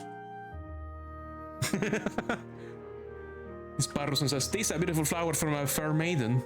Don't feel bad, you had forgotten you're pulling from Wikipedia? Ah, okay. Falcon says, please don't mind Sparrowson. He fell out of his nest as a baby and has said dumb things ever since. Sparrowson says, hey! Falcon says, let me introduce myself. I am J.J. Falcon, defense attorney. Are you Mademoiselle Cygne? Cygne says, that's right, Catherine Marie Cygne. I suppose you are here to ask about the real assassination attempt. Falcon says, how do you know? Cygne says, I'm no fool, monsieur. I know that a rose I sold was used as the murder weapon. To be honest, I'm surprised it's taken so long for someone to directly question me. Falcon says, the Parisian police seem to have a habit of missing obvious leads. So, do you mind if we ask a couple of questions? Cygne says, business is slow, please ask away. Who bought your last rose? Mademoiselle, you mentioned that you sold your last rose a week ago. Who did you sell it to? To an ad break, it seems. She sold it to the ad break. She sold it to the ad break. Be right back.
Ad break is over. Let's continue questioning Signe.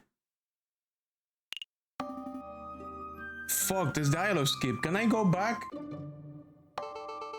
This skips every time you unpause. What the fuck? Does this game have like reverse controls? It doesn't. I skipped 2 dialogues from unpausing. What the fuck? Signe says, I met him around a week ago on the 6th. What did you say? I walked for a little while about the usual things. We talked for a little while about the usual things, you know, like how everyone seems to be in debt these days. And he bought a rose and left. Yeah, I asked about who purchased the last rose. Yeah, this was before message logs were standard quality of life. I hear that the fox is on trial, but to be honest, monsieur, I don't think he's guilty. Falcon says, oh, why is that? Signe says, well, actually, never mind, it's just a gut feeling. Pressure her. Falcon says, Mademoiselle, it just so happens that we are defending this particular fox in the Court d'Assises. Court d'Assises. If you have something to say that could prove his innocence, now will be the time to let us know. Signe says, I'm sorry, monsieurs, I can't. Oh, she left. Falcon says, wait, Mademoiselle Signe, wait up. Falcon says, damn. Parroson says, nice display of tact and finesse, Falcon. You scared her off. Falcon says, the Swan obviously knows something crucial about the case. We need to get to the bottom of whatever it is. Parroson says, agreed. But I don't think she'll be in the mood to tell us anything else. I know. Why don't we try acting with a little more tact and finesse next time? Falcon says, whoosh. Bennett says, you just learned there's a new Spyro game by TFB coming out next year. Tom Kenny is voicing, and it's likely to be direct sequel to the OG trilogy Reignited. Oh. So I fucked that up. Also, we missed some dialogue. Let's check the chocolate place, I suppose. Actually, can we check again? It doesn't have a clock. That's strange. I don't see any sign of the flower girl. Parroson says, yeah, probably because you scared her off with your crazy tact and finesse strategy, dummy. Falcon says, or maybe you scared her with your horrendous and inappropriate flirting technique. Parroson says, I'll have you know that I can flirt like a peacock in tail fanning mode. Falcon says, we really don't have time for this discussion. Let's just continue our investigation elsewhere. Okay. Let's go to the chocolate place. Lander says. Elephant guy called Lander says, welcome to Lander Hagelslack's Chocolate Emporium, the finest Belgian chocolate shop in all of Paris. I am Lander Hagelslack, the founder and owner of this establishment. Falcon says, and I am J.J. Falcon, defense attorney. Good day, monsieur. Lander says, oh, lawyers, very fancy. I must say that I once dreamed of being a lawyer, but well, circumstances wouldn't allow it. It's a funny story. You see, when I was a young boy, I befriended the son of a Hungarian attorney. Parroson says, Falcon, you have to help me. Falcon says, what is it? Parroson says, it's the smell, Falcon. It's overpowering me. It's demanding that I lay waste to the shop. Falcon says, for pity's sake, restrain yourself, Parroson. Lander says, oh, but I'm rambling, aren't I? So, are you monsieur here to buy some chocolate? Parroson says, yes! In all caps. Falcon says, no, we're actually here on business, monsieur. Lander says, business? Falcon says, first things first, we believe that this chocolate wrapper originated from your shop, are we correct? Lander says, oh yes, that is indeed the trademark Hagelslack wrapper for genuine Belgian Hagelslack chocolate. This was almost certainly brought from this very establishment. Falcon says, very good. With that established, there is something else we wish to ask, Monsieur Hagelslack. Who bought this piece of chocolate? Can you tell us who bought the chocolate that was contained in this wrapper, Monsieur Hagelslack? Lander says, I'm afraid not, monsieurs. Not just because of matters of confidentiality, although that is a factor, you understand, but because I couldn't possibly know that. Parroson says, I thought elephants never forget.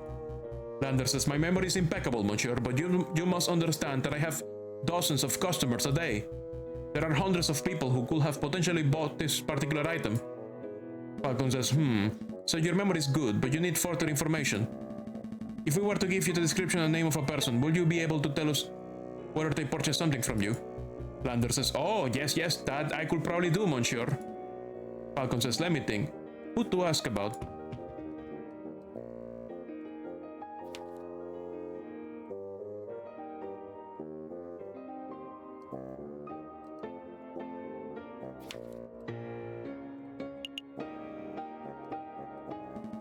Have you ever served a flower-selling swan named Catherine Marie Signe?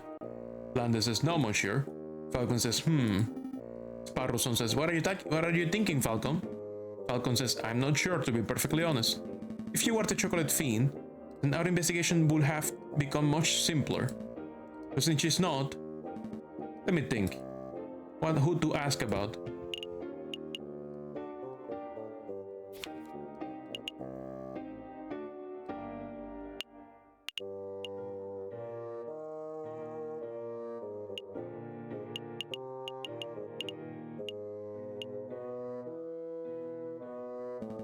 Have you ever served Juan Querido, the Prince of Spain? Lander says, the Prince of Spain? No, monsieur. Has Mir played any Spyro? Nope, I have never played any Spyro games. On stream, at least. I did play the GameCube one. I never played the PlayStation Spyros. I played the ones on GameCube and Nintendo Wii. Only the GameCube one, actually. The first one on GameCube. So, A New Beginning, I think it's called. I played that one long ago. Lander says, a Prince of Spain? No, monsieur. Sparrowson says, well, that's good to hear. Our clue will have turned into a dead end if our own client turned out to be the chocolate fiend. Lander says, I did once serve a princess from Mali, if that is any help, you see. I met the girl while hiking through the Himalayas. Falcon says, please stop. Let me think. Who to ask about? Mayor Howell. Have you ever served a member of the Royal Guard by the name of Mayor Howell? Lander says, no, monsieur. Are you sure? Yes, monsieur. I have served many soldiers, but I don't recall seeing a mayor here in recent memory. Sparrowson says, what does that mean, Falcon? Have we lost our lead? Falcon says, not necessarily. It just means that Mayor Howell didn't buy the chocolate that may have killed him. There's still the possibility that someone brought the chocolate for him. That's our lead. That's who we want to find. What about the victim? That's who I asked for just now. Sparrowson says, I see.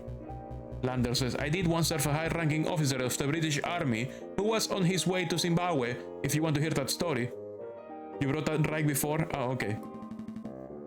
Falcon says, no, I don't want to hear that story.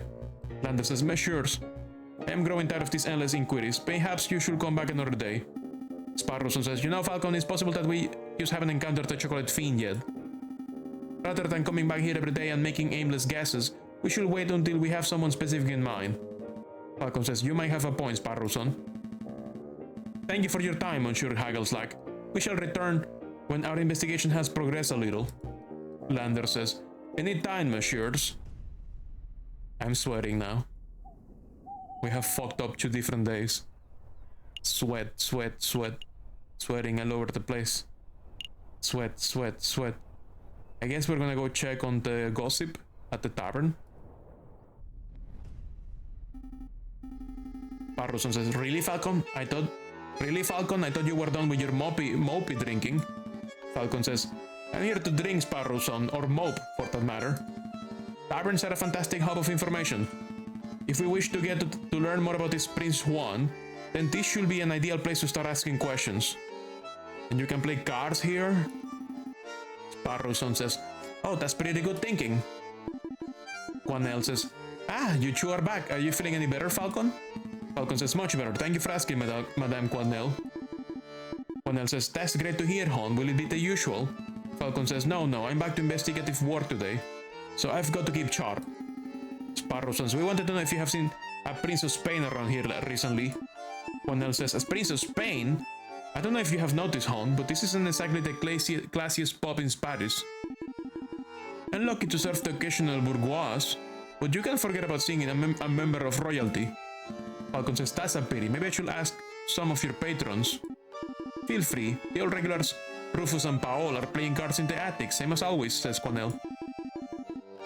But we get all sorts of colorful characters in the drinking room. I bet if you rattle enough cages, you will find someone who knows whatever it is you want to know. Falcon says, thank you, madame. Let's see where to start. Drinking room. I see some distinguished gentlemen. Look at the parrot guy. Oh my god. Fontaine says, so there I was, in the grasslands, 10 kilometers downriver, rifle in hand. I had been pursuing this set of footprints for an hour. I was getting closer and closer. I could almost smell the beast. Then I spotted it. It was a boar. A big stupid boar completely oblivious to my existence. I readied my gun. I carefully took aim. And then BAM! Pierro. Oh my god, the parrot is named Pierro. You shot it? Fontaine says, no. It was the most peculiar thing. The boar slumped over dead right before I could take the shot. Pierro says, sounds like one of them heart attacks. My nan went the same way. Fontaine says, that's what I thought, but when I went to take a closer look, I noticed the boar was frothing at the mouth. Pierro says, whoa, it was rabbit? Fontaine says, possible, but I don't think so. I remember reading something about frothing around the mouth being a symptom of poisoning. Needless to say, I left the dead animal alone. Pierro says, good call. Who wants to deal with tainted meat? Ask about the boar. Falcon says, excuse me, monsieur. Fontaine says, yes, can I help you? You said that the beast you were tracking that you were tracking may have died from poisoning. Could you give us some further details? Fontaine says, further details? I'm not much of a poison expert, I'm afraid. Falcon says, well, what do you think caused it? Fontaine says, I will guess that it ate something bad. I saw some of that poisonous plant around, wolfbane, I think they call it. But really, I have no idea. I'm a hunter, not a vet. Excuse me. Ask about Prince Juan. Falcon says, excuse me, monsieur. What is it? Says Fontaine. I don't suppose you have seen a Juan Querido around here. He's Spanish royalty. Sparrow sons, foxy fellow, swanky hat, calls everyone senor. Fontaine says, that doesn't sound familiar. You recall seeing anyone like that, Pierro? Pierro says, I ain't got a clue. Fontaine says, sorry, messieurs, you're barking up the wrong tree. Falcon says, well, what can you tell us about the Spanish royal family? Pierro says, do we look like walking encyclopedias or something? Fontaine says, I'm afraid my compadre has a point. If you want to talk about hunting, then I'm your man. But Spanish royalty? That sounds like a question to be answered at a library, monsieur, not a tavern. Falcon says, a library. Maybe you're right. Sorry for bothering you, monsieur. Leave them be. Let's give them some space, says Falcon. Let's go to the car room. Rufus says, come on, Powell, just one more game of Jacques Noir. Powell says, absolutely not. My wallet is hurting enough as it is. Rufus says, please? I'll even let you deal this time. Powell says, the answer's no, Rufus. I'm skint. If you want to play cards, you will have to ask someone else. Rufus says, fine, I'll ask that big fellow. Excuse me, monsieur. Rufus says, yes, you, monsieur. Will you care to play some Jacques Noir? I guess I will. Falcon says, absolutely, deal me in, monsieur. Rufus says, well, very well then. Do you know how to play? Nope. Falcon says, nope, I'm only familiar with Sego and Tap Tarok.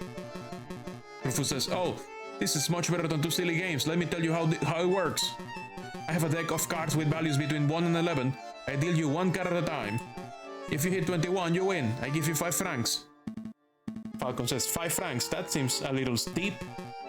Rufus says, this is a man's game, monsieur. Only children gamble over petty sous. Besides, higher stakes make for a more exciting game, right? Falcon says, I suppose so. So I need to get to 21. That's it. Go for 21.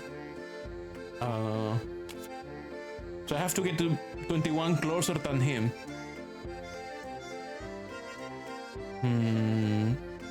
So if stand means I will keep my hand and hit means give me another one, right?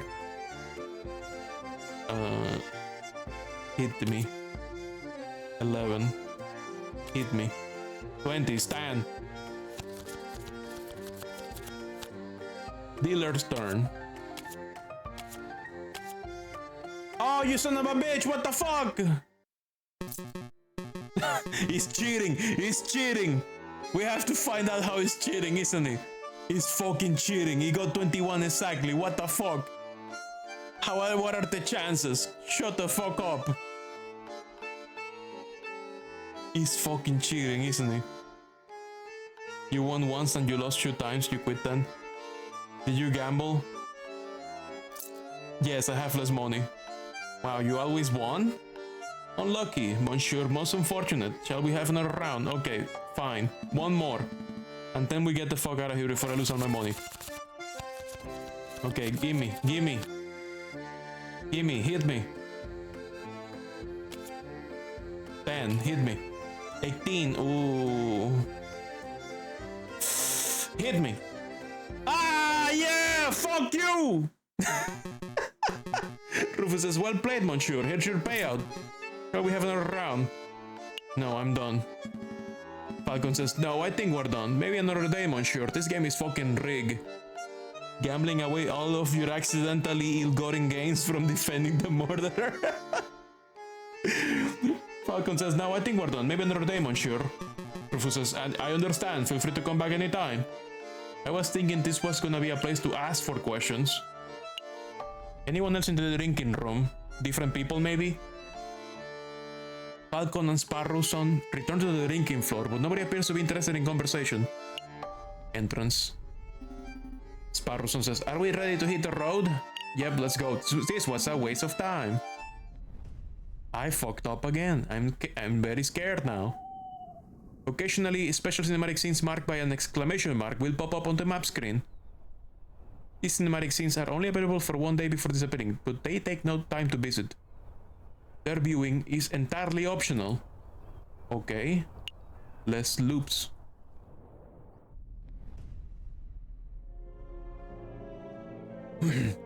A storm is brewing, my brother. Word of the royal assassination attempt has spread.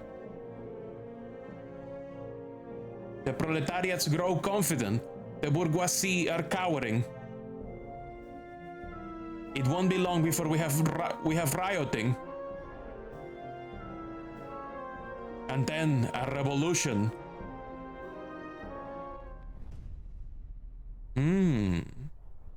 Interesting. So where should we go this time? I guess we're going to the library. To learn about royalty. Because I'm stupid. Sparrowson says, we're here for a little light reading, are we? Falcon says, not quite, Sparrowson. I'm following the hunting beagle's advice. Sparrowson says, don't eat poisoned pork. Falcon says, the other piece of advice, that if we want to learn about a member of royalty, we should hit the library. Oh, that makes sense, says Sparrowson. Say, Falcon, I've been meaning to ask, since we're in the library and all, are you a classic literature fan, or do you prefer more modern works? Reading for squares. I enjoy modern works. I like modern novels. Have you read The Three Musketeers yet? It has heaps of romance, intrigue, and action. You will love it, Sparrowson. Sparrowson says, don't patronize me, Falcon. Of course I've read The Three Musketeers. Despite its contrived narrative turns, I enjoyed the novel's scathing critique of our current socio-political climate. Falcon says, wow, that is quite an insightful review. Wait a minute, you just memorized that single sentence to sound well read, didn't you?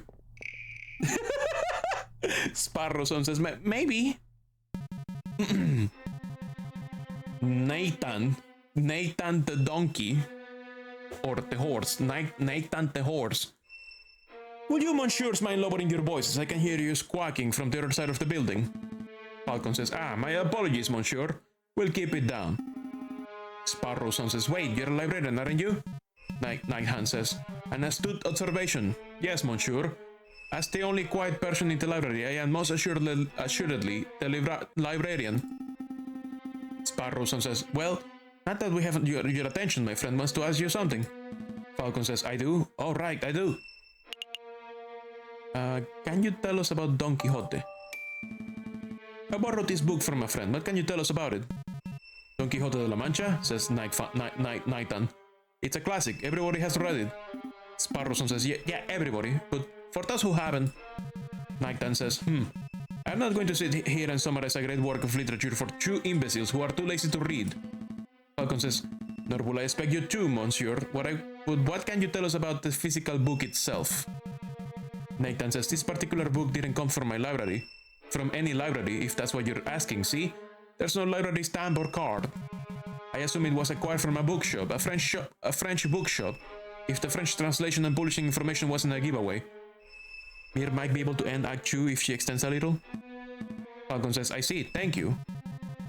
This book can bludgeon a man so powerfully you will inject poison through blunt force trauma? Yeah, Nathan says. Do you have any other questions or can I get back to work? Can you tell us about the Spanish monarchy? You seem like a scholarly, well-read individual. I'm sure you're up to date on geopolitical news and the like. Nathan says, I don't need your praise. Spit out whatever imbecilic question is in the back of your throat. Falcon says, well, we understand that the Spanish throne is currently under dispute. Can you give us a brief rundown on who the contenders are?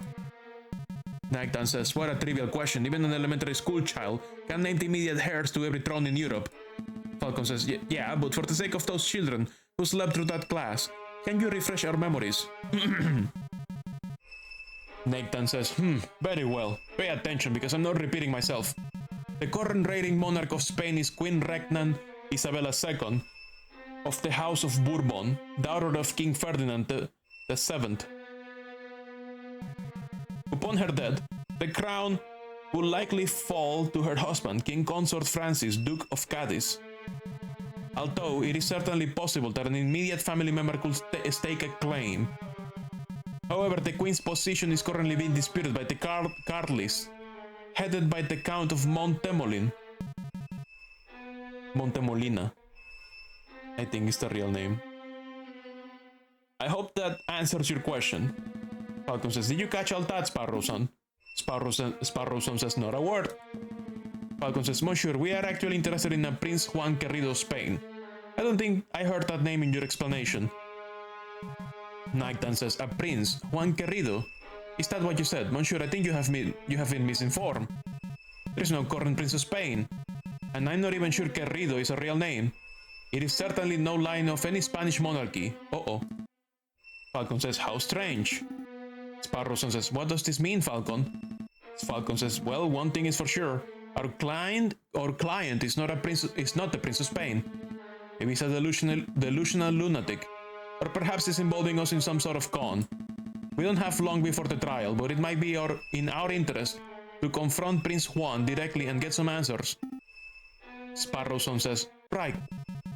Nathan says, are you two quite done chit-chatting? That's all.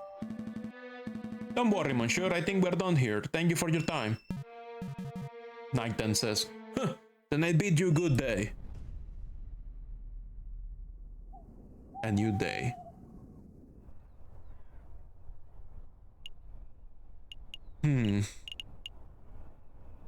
I guess we're gonna ask.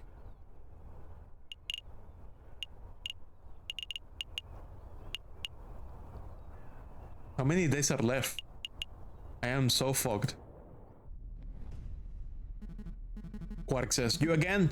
Visiting hours are over, come back later. Falcon says, I have no time for your quibbling, Monsieur, stand aside.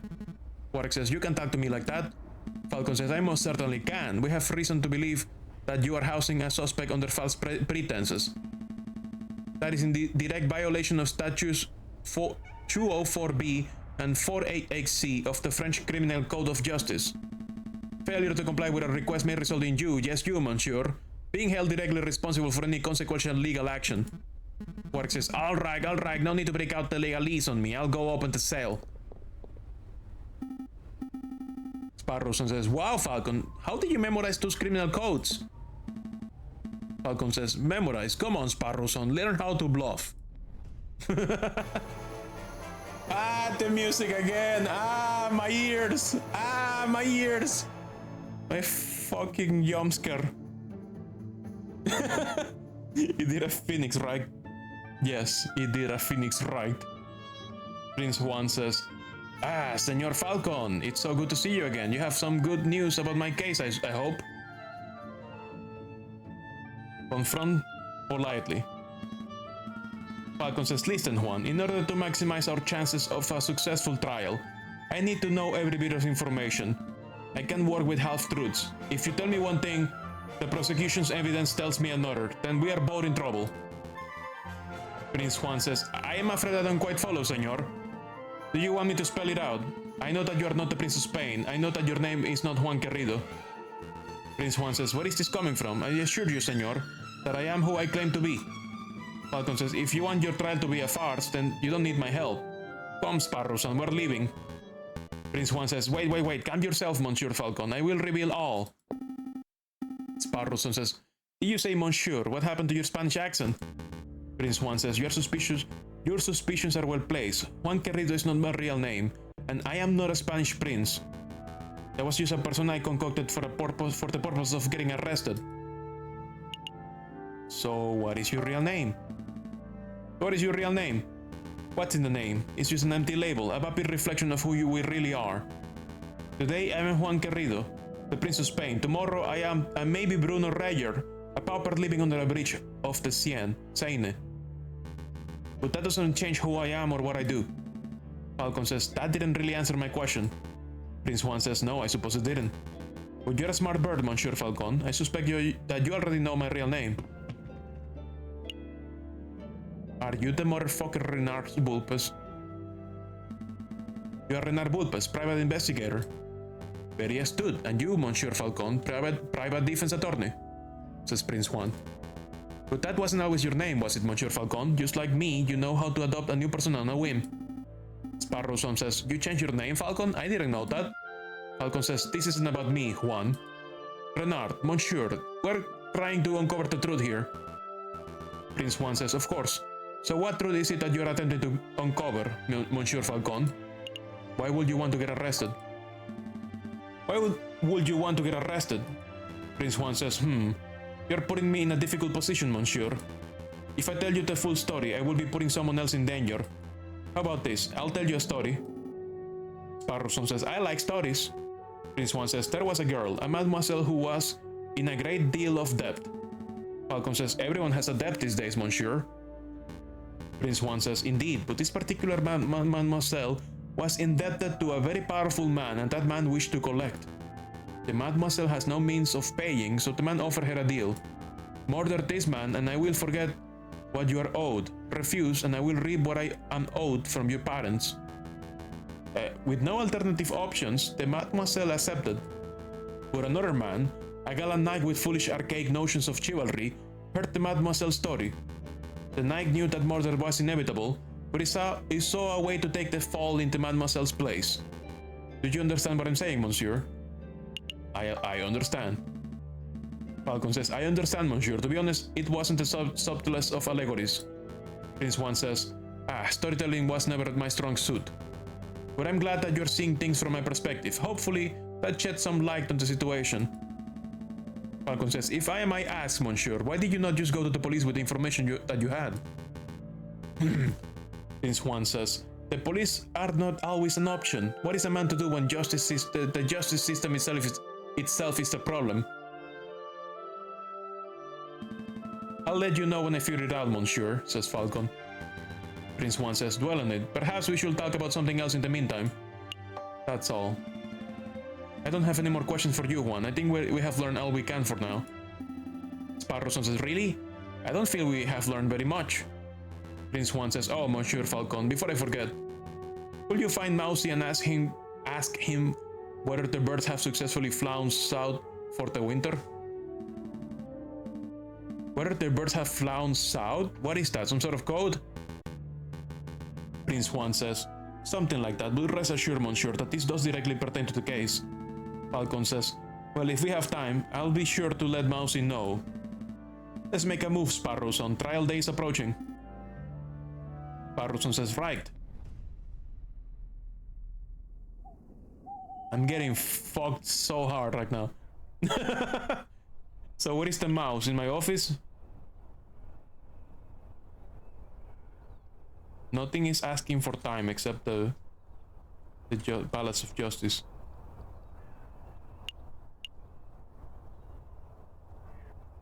Oh well, it will be at the... Yeah, it will be at the associate office. Of course, it works for him. Sparrowson says, Falcon, what are you doing? It's trial day. We have a Spanish prince to defend. Falcon says, oh right, what was I thinking? No, it's already too late. Is it gonna be a multiple day trial? Like in Phoenix Wright one? We're gonna have to bullshit it away. We have nothing. We have nothing. What do we have? This is fucked. Once again, Falcon and Sparrowson find themselves waiting outside the doors of the Tribunal de Gran Instance. Maximum bullshit go. We're gonna finish Reich this shit. Damn, it's just like finish Reich for reals. Sparrowson says, "Are you feeling nervous, Falcon?" Yes. Falcon says, "Of course I'm nervous. What have we learned about Prince Juan? What do we know about the real murderer? Nothing." Sparrowson says, "Easy there, Falcon. We can do this." Stop! The music! No! My ears! I'm gonna remove the headset.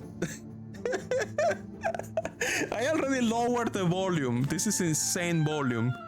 You guys have it easy because you have the limiter to protect you. Get Spanish, Moth. Jesus Christ. My audio mixer is already at like 50% and this motherfucker is so loud every time it shows up. Prince Juan says, "Senor Falcon, I trust everything is in order." Falcon says, "Absolutely, we have every intention of bringing the truth to light in this trial." Prince Juan says, "Such confidence, that's magnificent to see. And bringing the truth to light, you say, an admirable goal. No more jousting at imaginary giants." Warwick says, "All of you, cease your yammering, the door's opening." Prince Juan says, "Here we go, buena suerte, Senor Falcon." Sparrowson says, "We will." Nobody expects a Spanish jump scare. Sparrowson says, "Are we ready?" Falcon says, "We're ready." "We are dead, dead, dead. We are dead, dead, dead." Cocorico says, "Yay, yay." Falcon says, "Severin." Cocorico says, "Nervous?" Falcon says, "Why would I be nervous? I'm not nervous. I'm as calm as a cuckoo." "You are the nervous one. The whole courtroom is nervous." Sparrowson says, "Whoa, cool your feathers, Falcon." Cocorico says, "Terrible. You can't even maintain a stoic facade. I thought this trial would be the perfect opportunity for you to redeem your previous embarrassments. But if this is how you act before the trial has even started." Falcon says, "Why, you pompous tails, posture perfect." Oh, the judge is someone else. Judge Romulus. Of course a wolf is named Romulus. "Order, order, let's all settle down. Court is now in session." Sparrowson says, "Psst, Falcon." Falcon says, "What is it?" Sparrowson says, "Is it me or does the primary judge looks hairier today?" Falcon says, "That's a different judge to the one who resided over damn Caroline's trial, you doofus." Sparrowson says, "Oh, still, it's a little strange, isn't it?" "A little?" "It is a little, I suppose." Same jury, though. Same jury, question mark? I think this guy is different. No, it was the same guy. No, same jury, same jury. Judge Cornell says, "Excuse me, Your Honor. I was under the impression that Judge Maxim will be residing over this case. Where is he?" Judge Romulus says, "Judge Maxim has gone on temporary sick leave due to a terrible accident with a flight of stairs. Oh God. But rest assured, assessors, prosecutor, defense, and the members of the jury, that I am more than qualified to fill his shoes. Without further ado, let's get this show underway. This is the trial of Prince Juan Querido, who stands accused of murdering Major Howell and of conspiring to murder the king himself. Roll call." Falcon says, "The defense is present and ready, Your Honor." Cocorico says, "The prosecution is ready, Your Honor." Judge Romulus says, "Good, very good. I expect this to be a nice, speedy trial. I don't want to see this dragged out by technicalities and bureaucracy." Cocorico says, "Well said, Your Honor. I expect that once the court sees the overwhelming evidence, this trial will be over in 5 minutes." Falcon says, 5 minutes? Sparrowson says, "He's just messing with your head, Falcon. Keep it together." Judge Romulus says, "So we're all on the same page? Excellent, prosecutor. Please call your first witness to the stand." Cocorico says, "Very well. I called the police officer who investigated the crime scene. I call upon Inspector Juste Bolerti." Judge Romulus says, "Step up to the stand, Inspector, and recite the oath." Hello again. Bolerti says, I swear to speak with not hatred and with not fear, to tell the whole truth and nothing but the truth. Cocorico says, please recite your name and occupation to the car record. My name is Inspector Juste Bolerti, and I am a servant of the law, a scourge of the good rats. Cocorico says, that will do, Inspector. We have all heard your monologue before. Sparrowson says, whoa, Cocorico really is going for a speed record, isn't he? Cocorico says, now, can you tell us about what you witnessed in the morning of the 7th of January? Bolerti says, of course. At 10 o'clock in the morning, I was called to the Louvre's Grand Gallery by one of the King's Royal Guards. Sparrowson says, did you say o'clock? Bolerti says, there I saw Prince Juan, King Louis Philippe, and the courts of Mayor Howell with a rose in hand, and around 24 citizens. The citizens and the king himself all attest to seeing Mayor Howell taking the rose from Prince Juan's hand and then promptly dropping dead. Cocorico says, and what did the morgue uncover upon examination of the corpse? Bolerti says, the coroner determined with absolute certainty that Mayor Howell died of poisoning. Aside from a prick upon the finger, there was no sign of external harm to Mayor Howell's body. Therefore, the poison rose must have been the cause of death. Cocorico says, putting the pieces together, that does seem very implicative of the prince. I have no further questions. Falcon says, damn, I was hoping that the coroner's report will determine that the guy died from a freak heart attack or something. Sparrowson says, that will make for a particularly speedy trial, wouldn't it? But no, we aren't so lucky. Something else must be amiss in the old bird's testimony. Falcon says, right, I'll tear it apart. Your Honor, I wish to cross-examine the witness. Judge Romulus says, Falcon, was it? Don't waste the court's time. A high-ranking police officer will never lie on the witness stand. Falcon says, I wouldn't accuse the inspector of lying. I just want to make sure that every base is properly covered. Judge Romulus says, this sounds like pointless nitpicking to me, but I'll allow it for now. Go on, Falcon, do your cross-examination. Oh god, I'm fucked. Is that a next statement to question?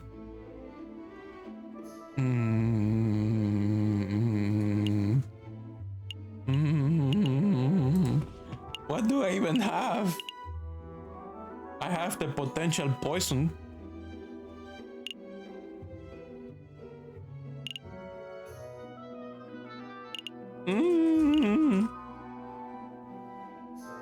How can you opt out?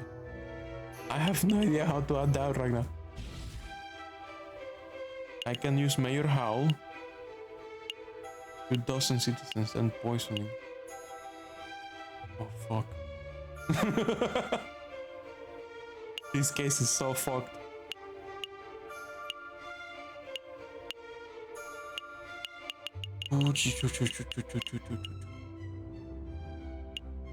My client is an asshole. My client is a piece of shit who is messing with me.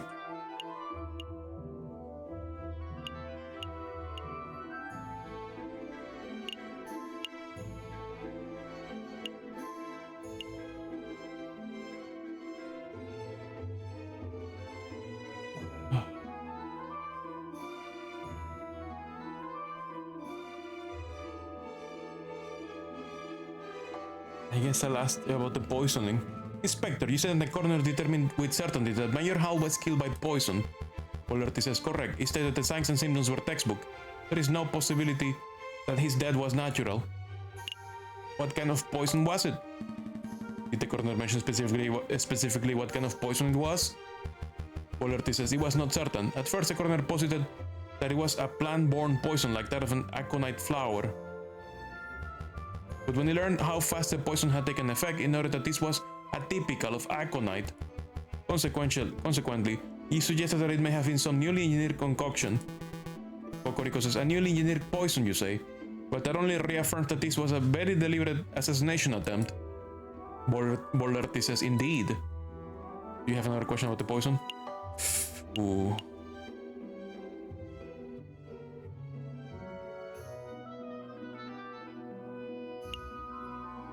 I mean, what the fuck will I do with this question? That's not... we already know. It was poison with a flower.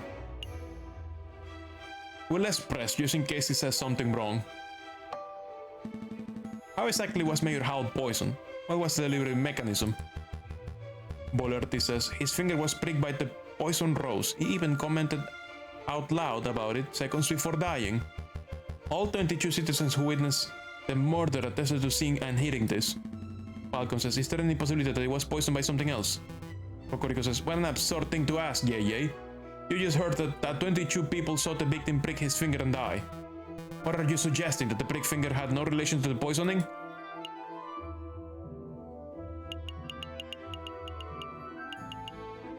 That's exactly what I'm saying.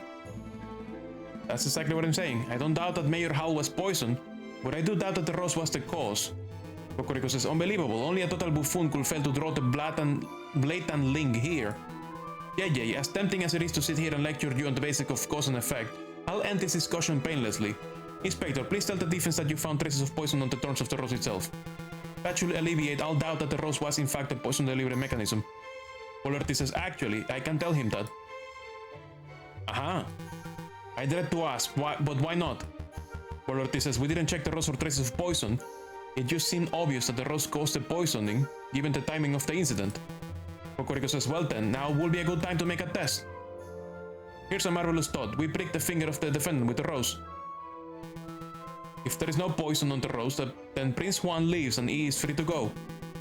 If the rose is poisoned, then the prince dies, and that's okay, because the punishment will be just and fitting of the crime. Judge Romulus says, a marvelous suggestion.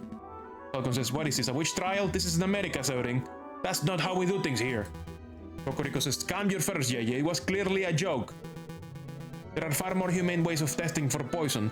I'm sure the inspector will perform his duty with due diligence. Bolerti says, actually, we won't be able to test the rose for poison at all.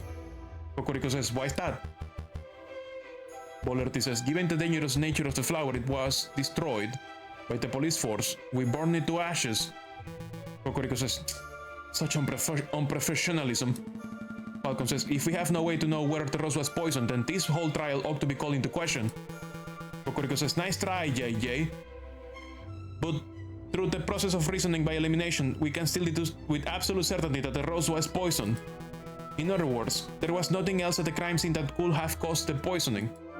Falcon says, wrong. There was something else at the crime scene that could have contained the poison, something the investigative police blindly overlook. Chocolate. Look at this. Cocorico says, what am I supposed to be looking at? Falcon says, it is the paper wrapper of a piece of chocolate. It was found in the Louvre, the Salle du Tibre, to be precise, and we can date its consumption to the day of the incident. Cocorico says, you're not suggesting. Falcon says that Mayor Howell ate a piece of poisoned chocolate moments before he died. I most certainly am. Oh. Intriguing. Pretty convincing. You gain a little favor with the jury. What kind of idiot will eat something to test for poison? Cocorico says, did you see this wrapper at the crime scene for yourself, Inspector? Bolerti says, the police force does not have the time nor resources to troll every piece of trash at every crime scene, I'm afraid. Cocorico says, in other words, you overlooked it. Astounding unprofessionalism. Judge Romulus says, the prosecution is right to be disgusted. What a disgraceful display, Inspector. My tongue is getting tight. Let me drink some water. My tongue is twisting. Can't even speak anymore.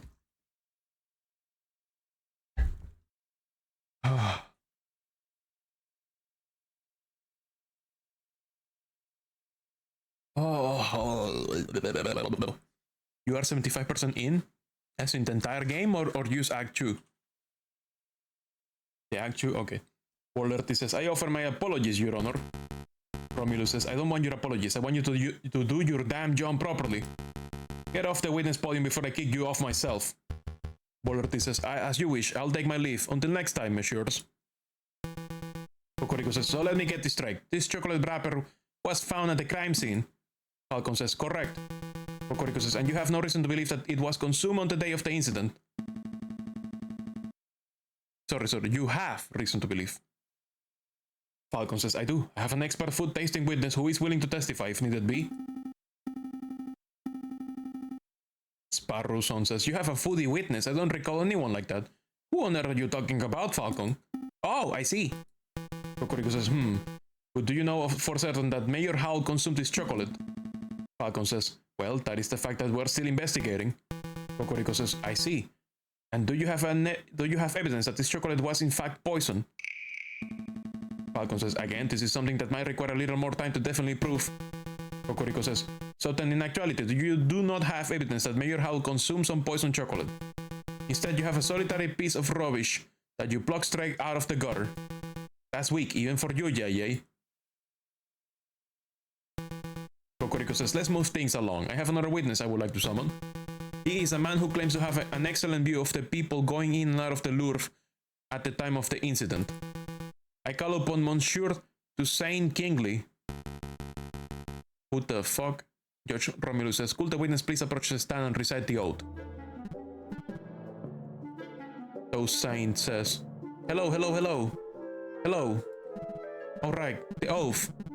I swear to speak without hatred and without fear, to tell the whole truth and nothing but the truth. Cocorico says, please state your full name and occupation for the court record. My name is Toussaint Kingsley, and I am a person who fishes. Cocorico says, a person who fishes? So you're a fisherman? Toussaint says, oh, is that how it is? I thought the French justice system was better than this. Cocorico says, I beg your pardon? Toussaint says, here comes Toussaint Kingsley, the kingfisher. Clearly, he must be a fisherman, because didn't you hear? All kingfishers are fishermen. Sparrowson says, well, you're carrying a fishing rod. Toussaint says, and can a married not carry a fishing rod, reel, and bait without being branded a fisherman? Look, the prosecutor is carrying a riding crop. Clearly, he must be a horse jockey. Cocorico says, for pity's sake, fine, we can list your occupation as person who fishes and not fisherman. Toussaint says, thank you. Falcon says, actually, why do you carry a riding crop, Severin? I've never seen you ride a horse. Cocorico says, I don't know, Yay. Why do you, a 30-something-year-old with no health problems, carry a cane? Judge Romulus says, this is beating quite far off the course. Could you, the prosecution, please get back to his questions? Cocorico says, of course, Your Honor. Monsieur Kingsley, is it true that you were nearby the Louvre at the time of the incident? Toussaint says, yes, I was sitting upon the railing of the Pont des Arts. Ponts des Arts. Where?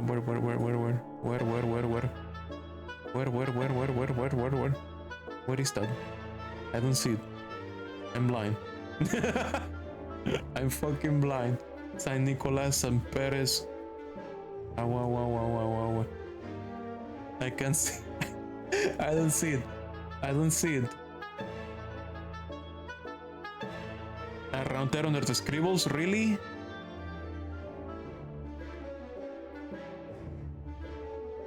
Oh, Port des Arts, here. I was looking at the on the sides, not on the Pont des Arts. Pont des Arts. Oh, Pont is Puente. Oh, I was looking for port instead of pont. Because pont is puente, as in bridge. Okay. Cocorico says, the Pont des Arts, that's the new bridge that's used a stone's throw from the Louvre's south entrance, correct? Pont is bridge, yes. Toussaint says, that's right. Cocorico says, and what were you doing at the time of the incident? I was fishing, says Toussaint. Sparrowson says, kingfishers, am I right, Falcon? Cocorico says, so you will have had plenty of opportunity to see the people who enter and exit the palace. Can you tell us who you saw? Toussaint says, well, the Louvre's a busy place. Naturally, I saw a lot of people. But at 9 a.m., I saw the king. Louis Philippe himself entered the building. He was surrounded by his entourage, of course. Then around 9:30 a.m., I saw this shifty-looking fox lurking around the entrance. Falcon says, Your Honor, I object to the witness' use of the term shifty-looking. It's a vague and biased description. Toussaint says, no, really, he looks super shifty. I saw him rubbing his paws and cackling gleefully. And then I saw him take out a rose and carefully rub the stem. Cocorico says, rub the stem of a rose, you say? As if we were applying something to the flower, perhaps. Toussaint says, well, monsieur, I really shouldn't speculate. Cocorico says, of course, it was wrong of me to ask such a leading question. But yeah, it definitely looked like he was putting some sort of powder on the stem. Cocorico says, wow, even I wasn't expecting such a bold admission. Members of the court, it sounds like what we have here is a direct witnessing of the defendant readying the murder weapon. The defense claims that the rose was never poisoned, and yet here we have a man who saw the poison with his own eyes. Sparrowson says, I smell perjury. Falcon says, you do? Sparrowson says, no question. He saw a shifty-looking criminal readying poison and cackling near the scene of the crime? That's not believable at all. Falcon says, I think you might be right. I wonder if I have any evidence that calls Toussaint's story into doubt. Your Honor, I would like to cross-examine the witness. Really? This nonsense again? Says Romulus. You just heard the witness directly describe your client readying poison on a rose. What is there to question? Falcon says, I'm just trying to uncover the truth, Your Honor. Ah, fine, do your thing. Go on, Falcon. Go make a fool out of yourself. Like a statement to question. The fuck that question?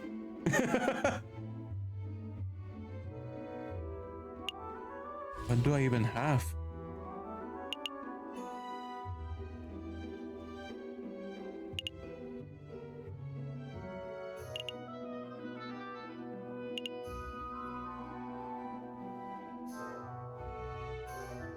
I mean, I have these.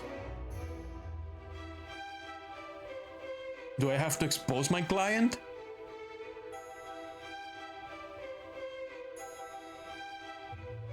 Oh, I can question if that's the fox he saw. What do you mean no? I can question that if that's the fox, if the fox looked like this.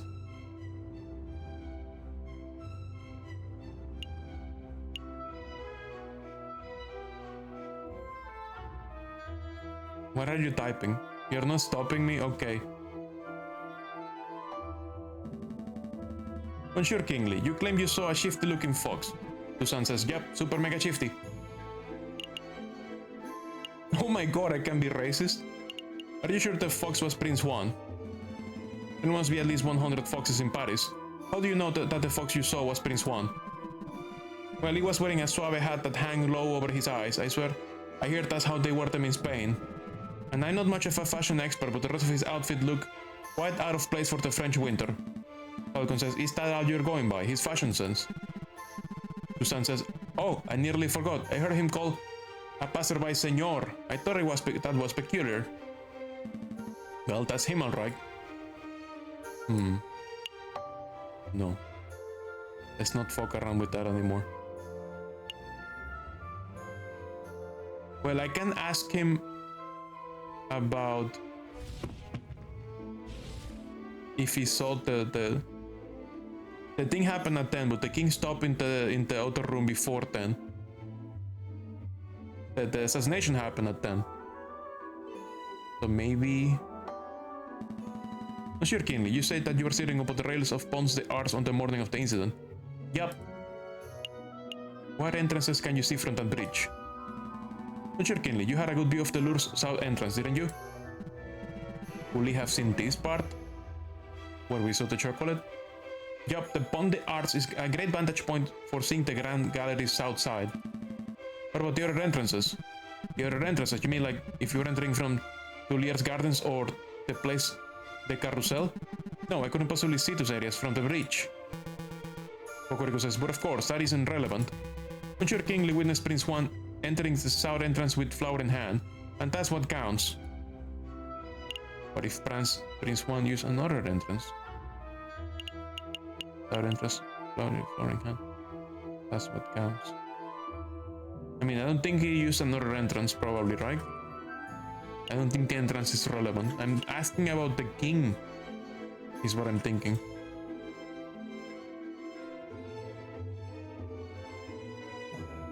You don't know what my inventory is looking like? Very, very empty. Very fucking empty. We're like dead in the water empty. We're so fucked. South entrance with floating hand that's what counts.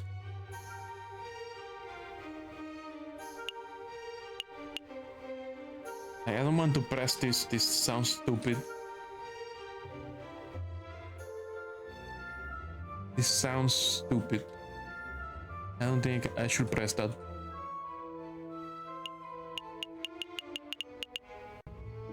At this point, usually it's good in Phoenix Wright to review descriptions of what you have in. Yeah, I mean, like, the most we have is new people. Let's see. We don't have anything about the... We don't have anything else.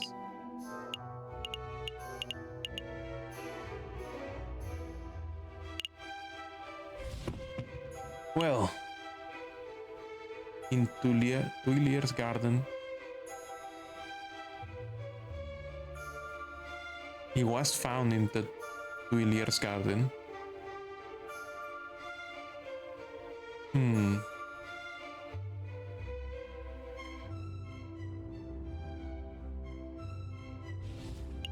What if Prince Juan used another entrance?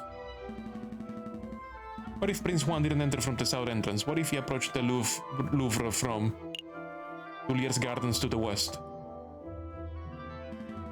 Tuilier's garden to the west. Kokoriko says, that's a big what if. Do you have any evidence that Prince Juan entered the Louvre from Tuilier's garden? As a matter of fact, yes, I do. I have definitely proof that Prince Juan approached from the west, not the south. Susan says, hey, I know what I saw, monsieur. Kokoriko says, I'm doubtful too. Go on, JJ. Show off this definite proof that Prince Juan entered from the Louvre from Tuilier's garden. Beep. Look at this, says Falcon. Kokoriko says, a book page. Falcon says, page 44 of Don Quixote. Specifically, it was found just outside the Louvre's west entrance. Kokoriko says, this proves nothing. Falcon says, I'm not done yet. Take a look at this. Don Quixote, says Kokoriko.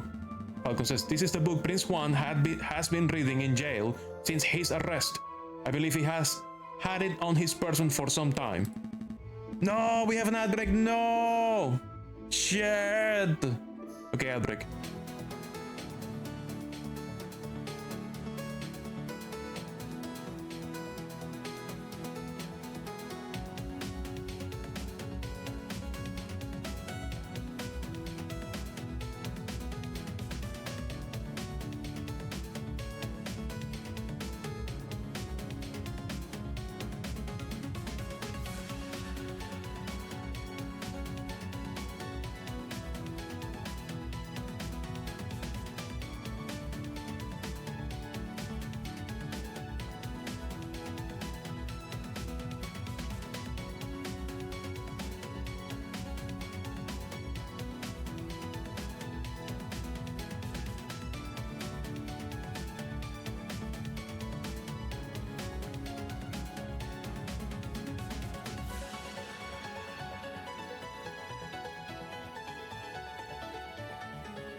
Ad break is over, we are back.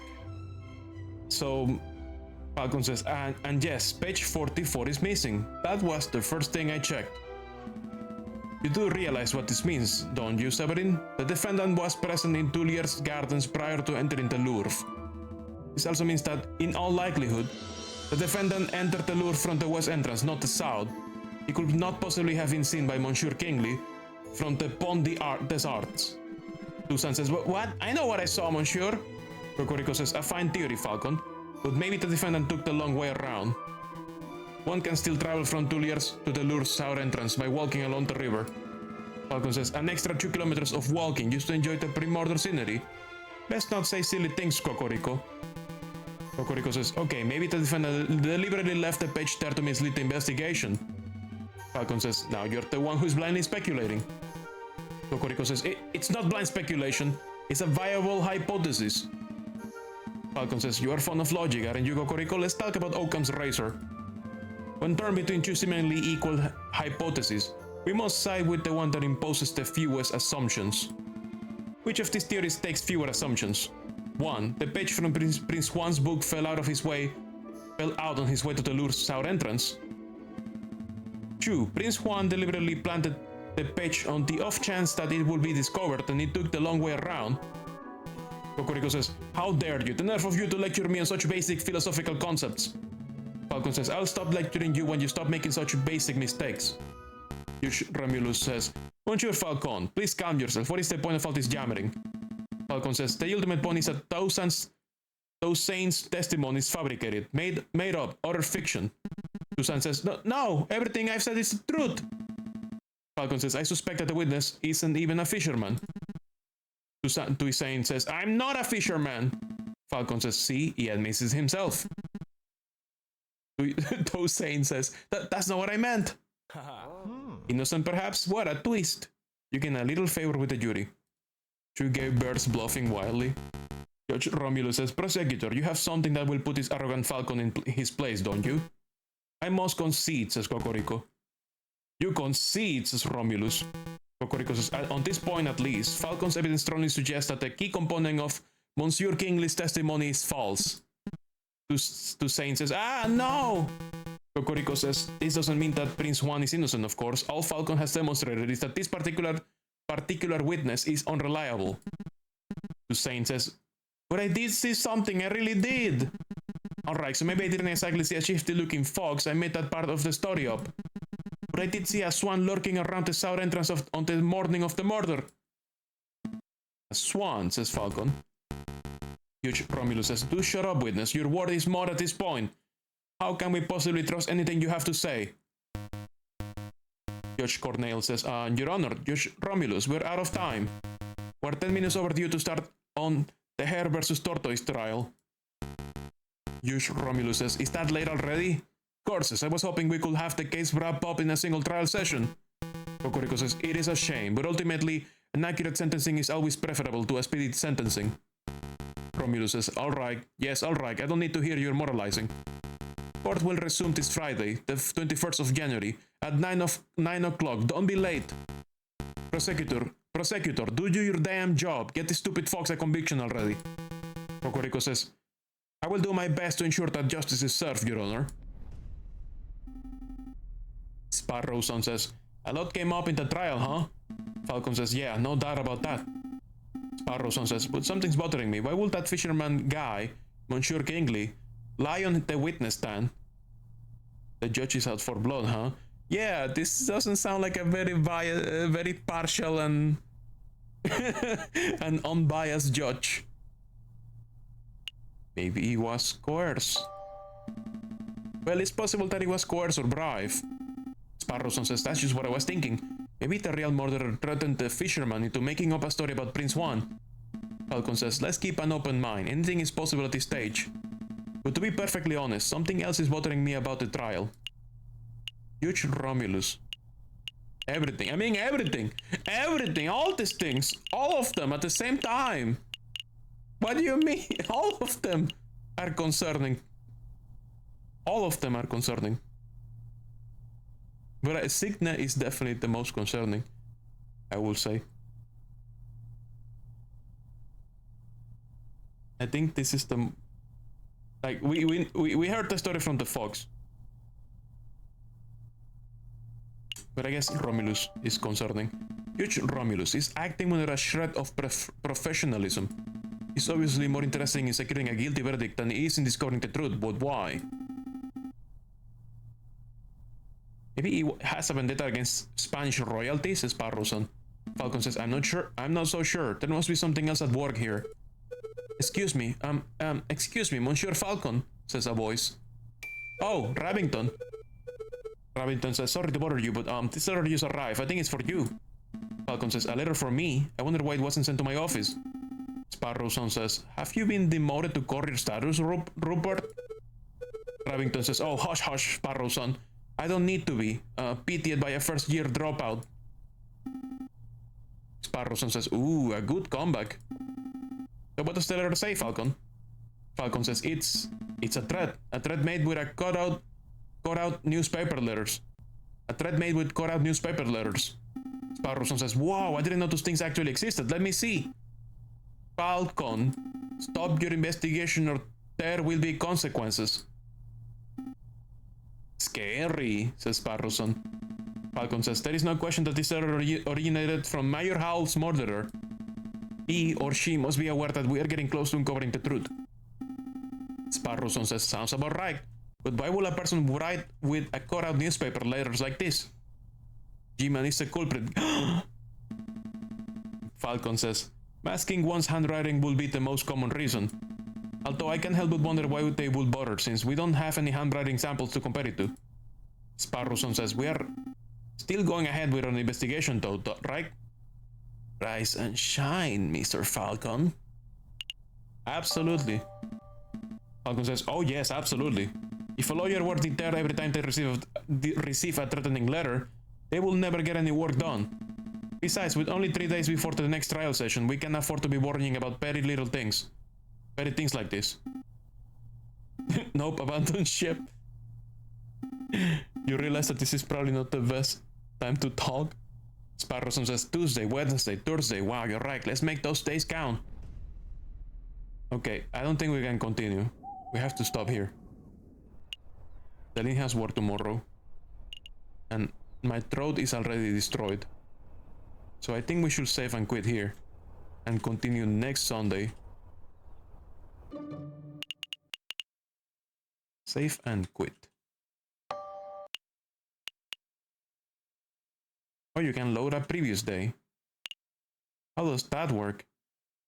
You will say you have 30 to 45 minutes, but yeah, better not risk it all. No, you have to work tomorrow. We have to go to bed. My throat is destroyed. My neck is also hurting. I'm an old moth who doesn't have voice acting training, so I don't know how to keep my voice from deteriorating in long streams like this. I don't know. Maybe I should like do some like it's gonna happen more and more. I think there's a lot of narrative games that are going to require lots of reading in my future. I think I need to like actually check some kind of voice acting career course or something for like how to protect your voice. I mean, at the same time, voice actors don't do everything in one fucking take. So I don't think even voice actors will be able to survive 4 hours of non-stop speaking. You don't need to voice act a lot per se, but some kind of voice protection can help a lot. No! We are ending the stream! No! Welcome. You need a sign. No. Welcome. We were just about to stop the stream. Sign off, right? Welcome. Leave me a shout out, Leslie Larry. Here we go. Shout out for Leslie Larry. You guys were playing Minecraft. How is the Minecraft? How's the city construction going? I sang to say I'm ending the stream. This is done right. I mean, that was like at the same time I wanted to hear. It's fine, don't worry, your rate will be bigger now. Other you're in the stream right now. I have to. I don't have the brain cells or the throat. My voice is shot. My throat is in pain.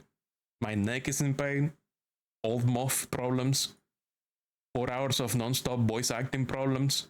The city's looking good. Maybe a few more streams to finish it. Fuck yeah. I'll have to check in on that city when you're done. So we're ending Mr. Falcon's journey with the G-Man encounter for the time being. I think so, yeah. Gotta wait until next Sunday to see what happens. Next Sunday on Aviary Attorney. Well, the Aviary Attorney... Maybe you should make a thermos of ginger tea next time. I don't know if ginger tea preserves very well. Usually it tastes very fucking weird after a while. You have to drink it immediately after you're done brewing it. Well, Mr. Falcon is gonna be Falcon Freeman soon. We'll find out. We'll find out next stream. You got inside Kitty's rail cannon and was shot at the speed of sound over your base and it was so cool. What? You guys have a rail cannon in Minecraft? Was that a mod or are we talking about like a TNT mechanism or like some kind of like... Are you like doing vanilla city construction or are you doing mods? It's a modded server. Ah, so there is a rail cannon with magnets and you got fucking shot over your base. Cool. I'll have to check your Minecraft bots to see what the city is looking like. But for now, I really need to go. Before I disintegrate into Moth fluff. So let me look for someone to raid. Give me a second.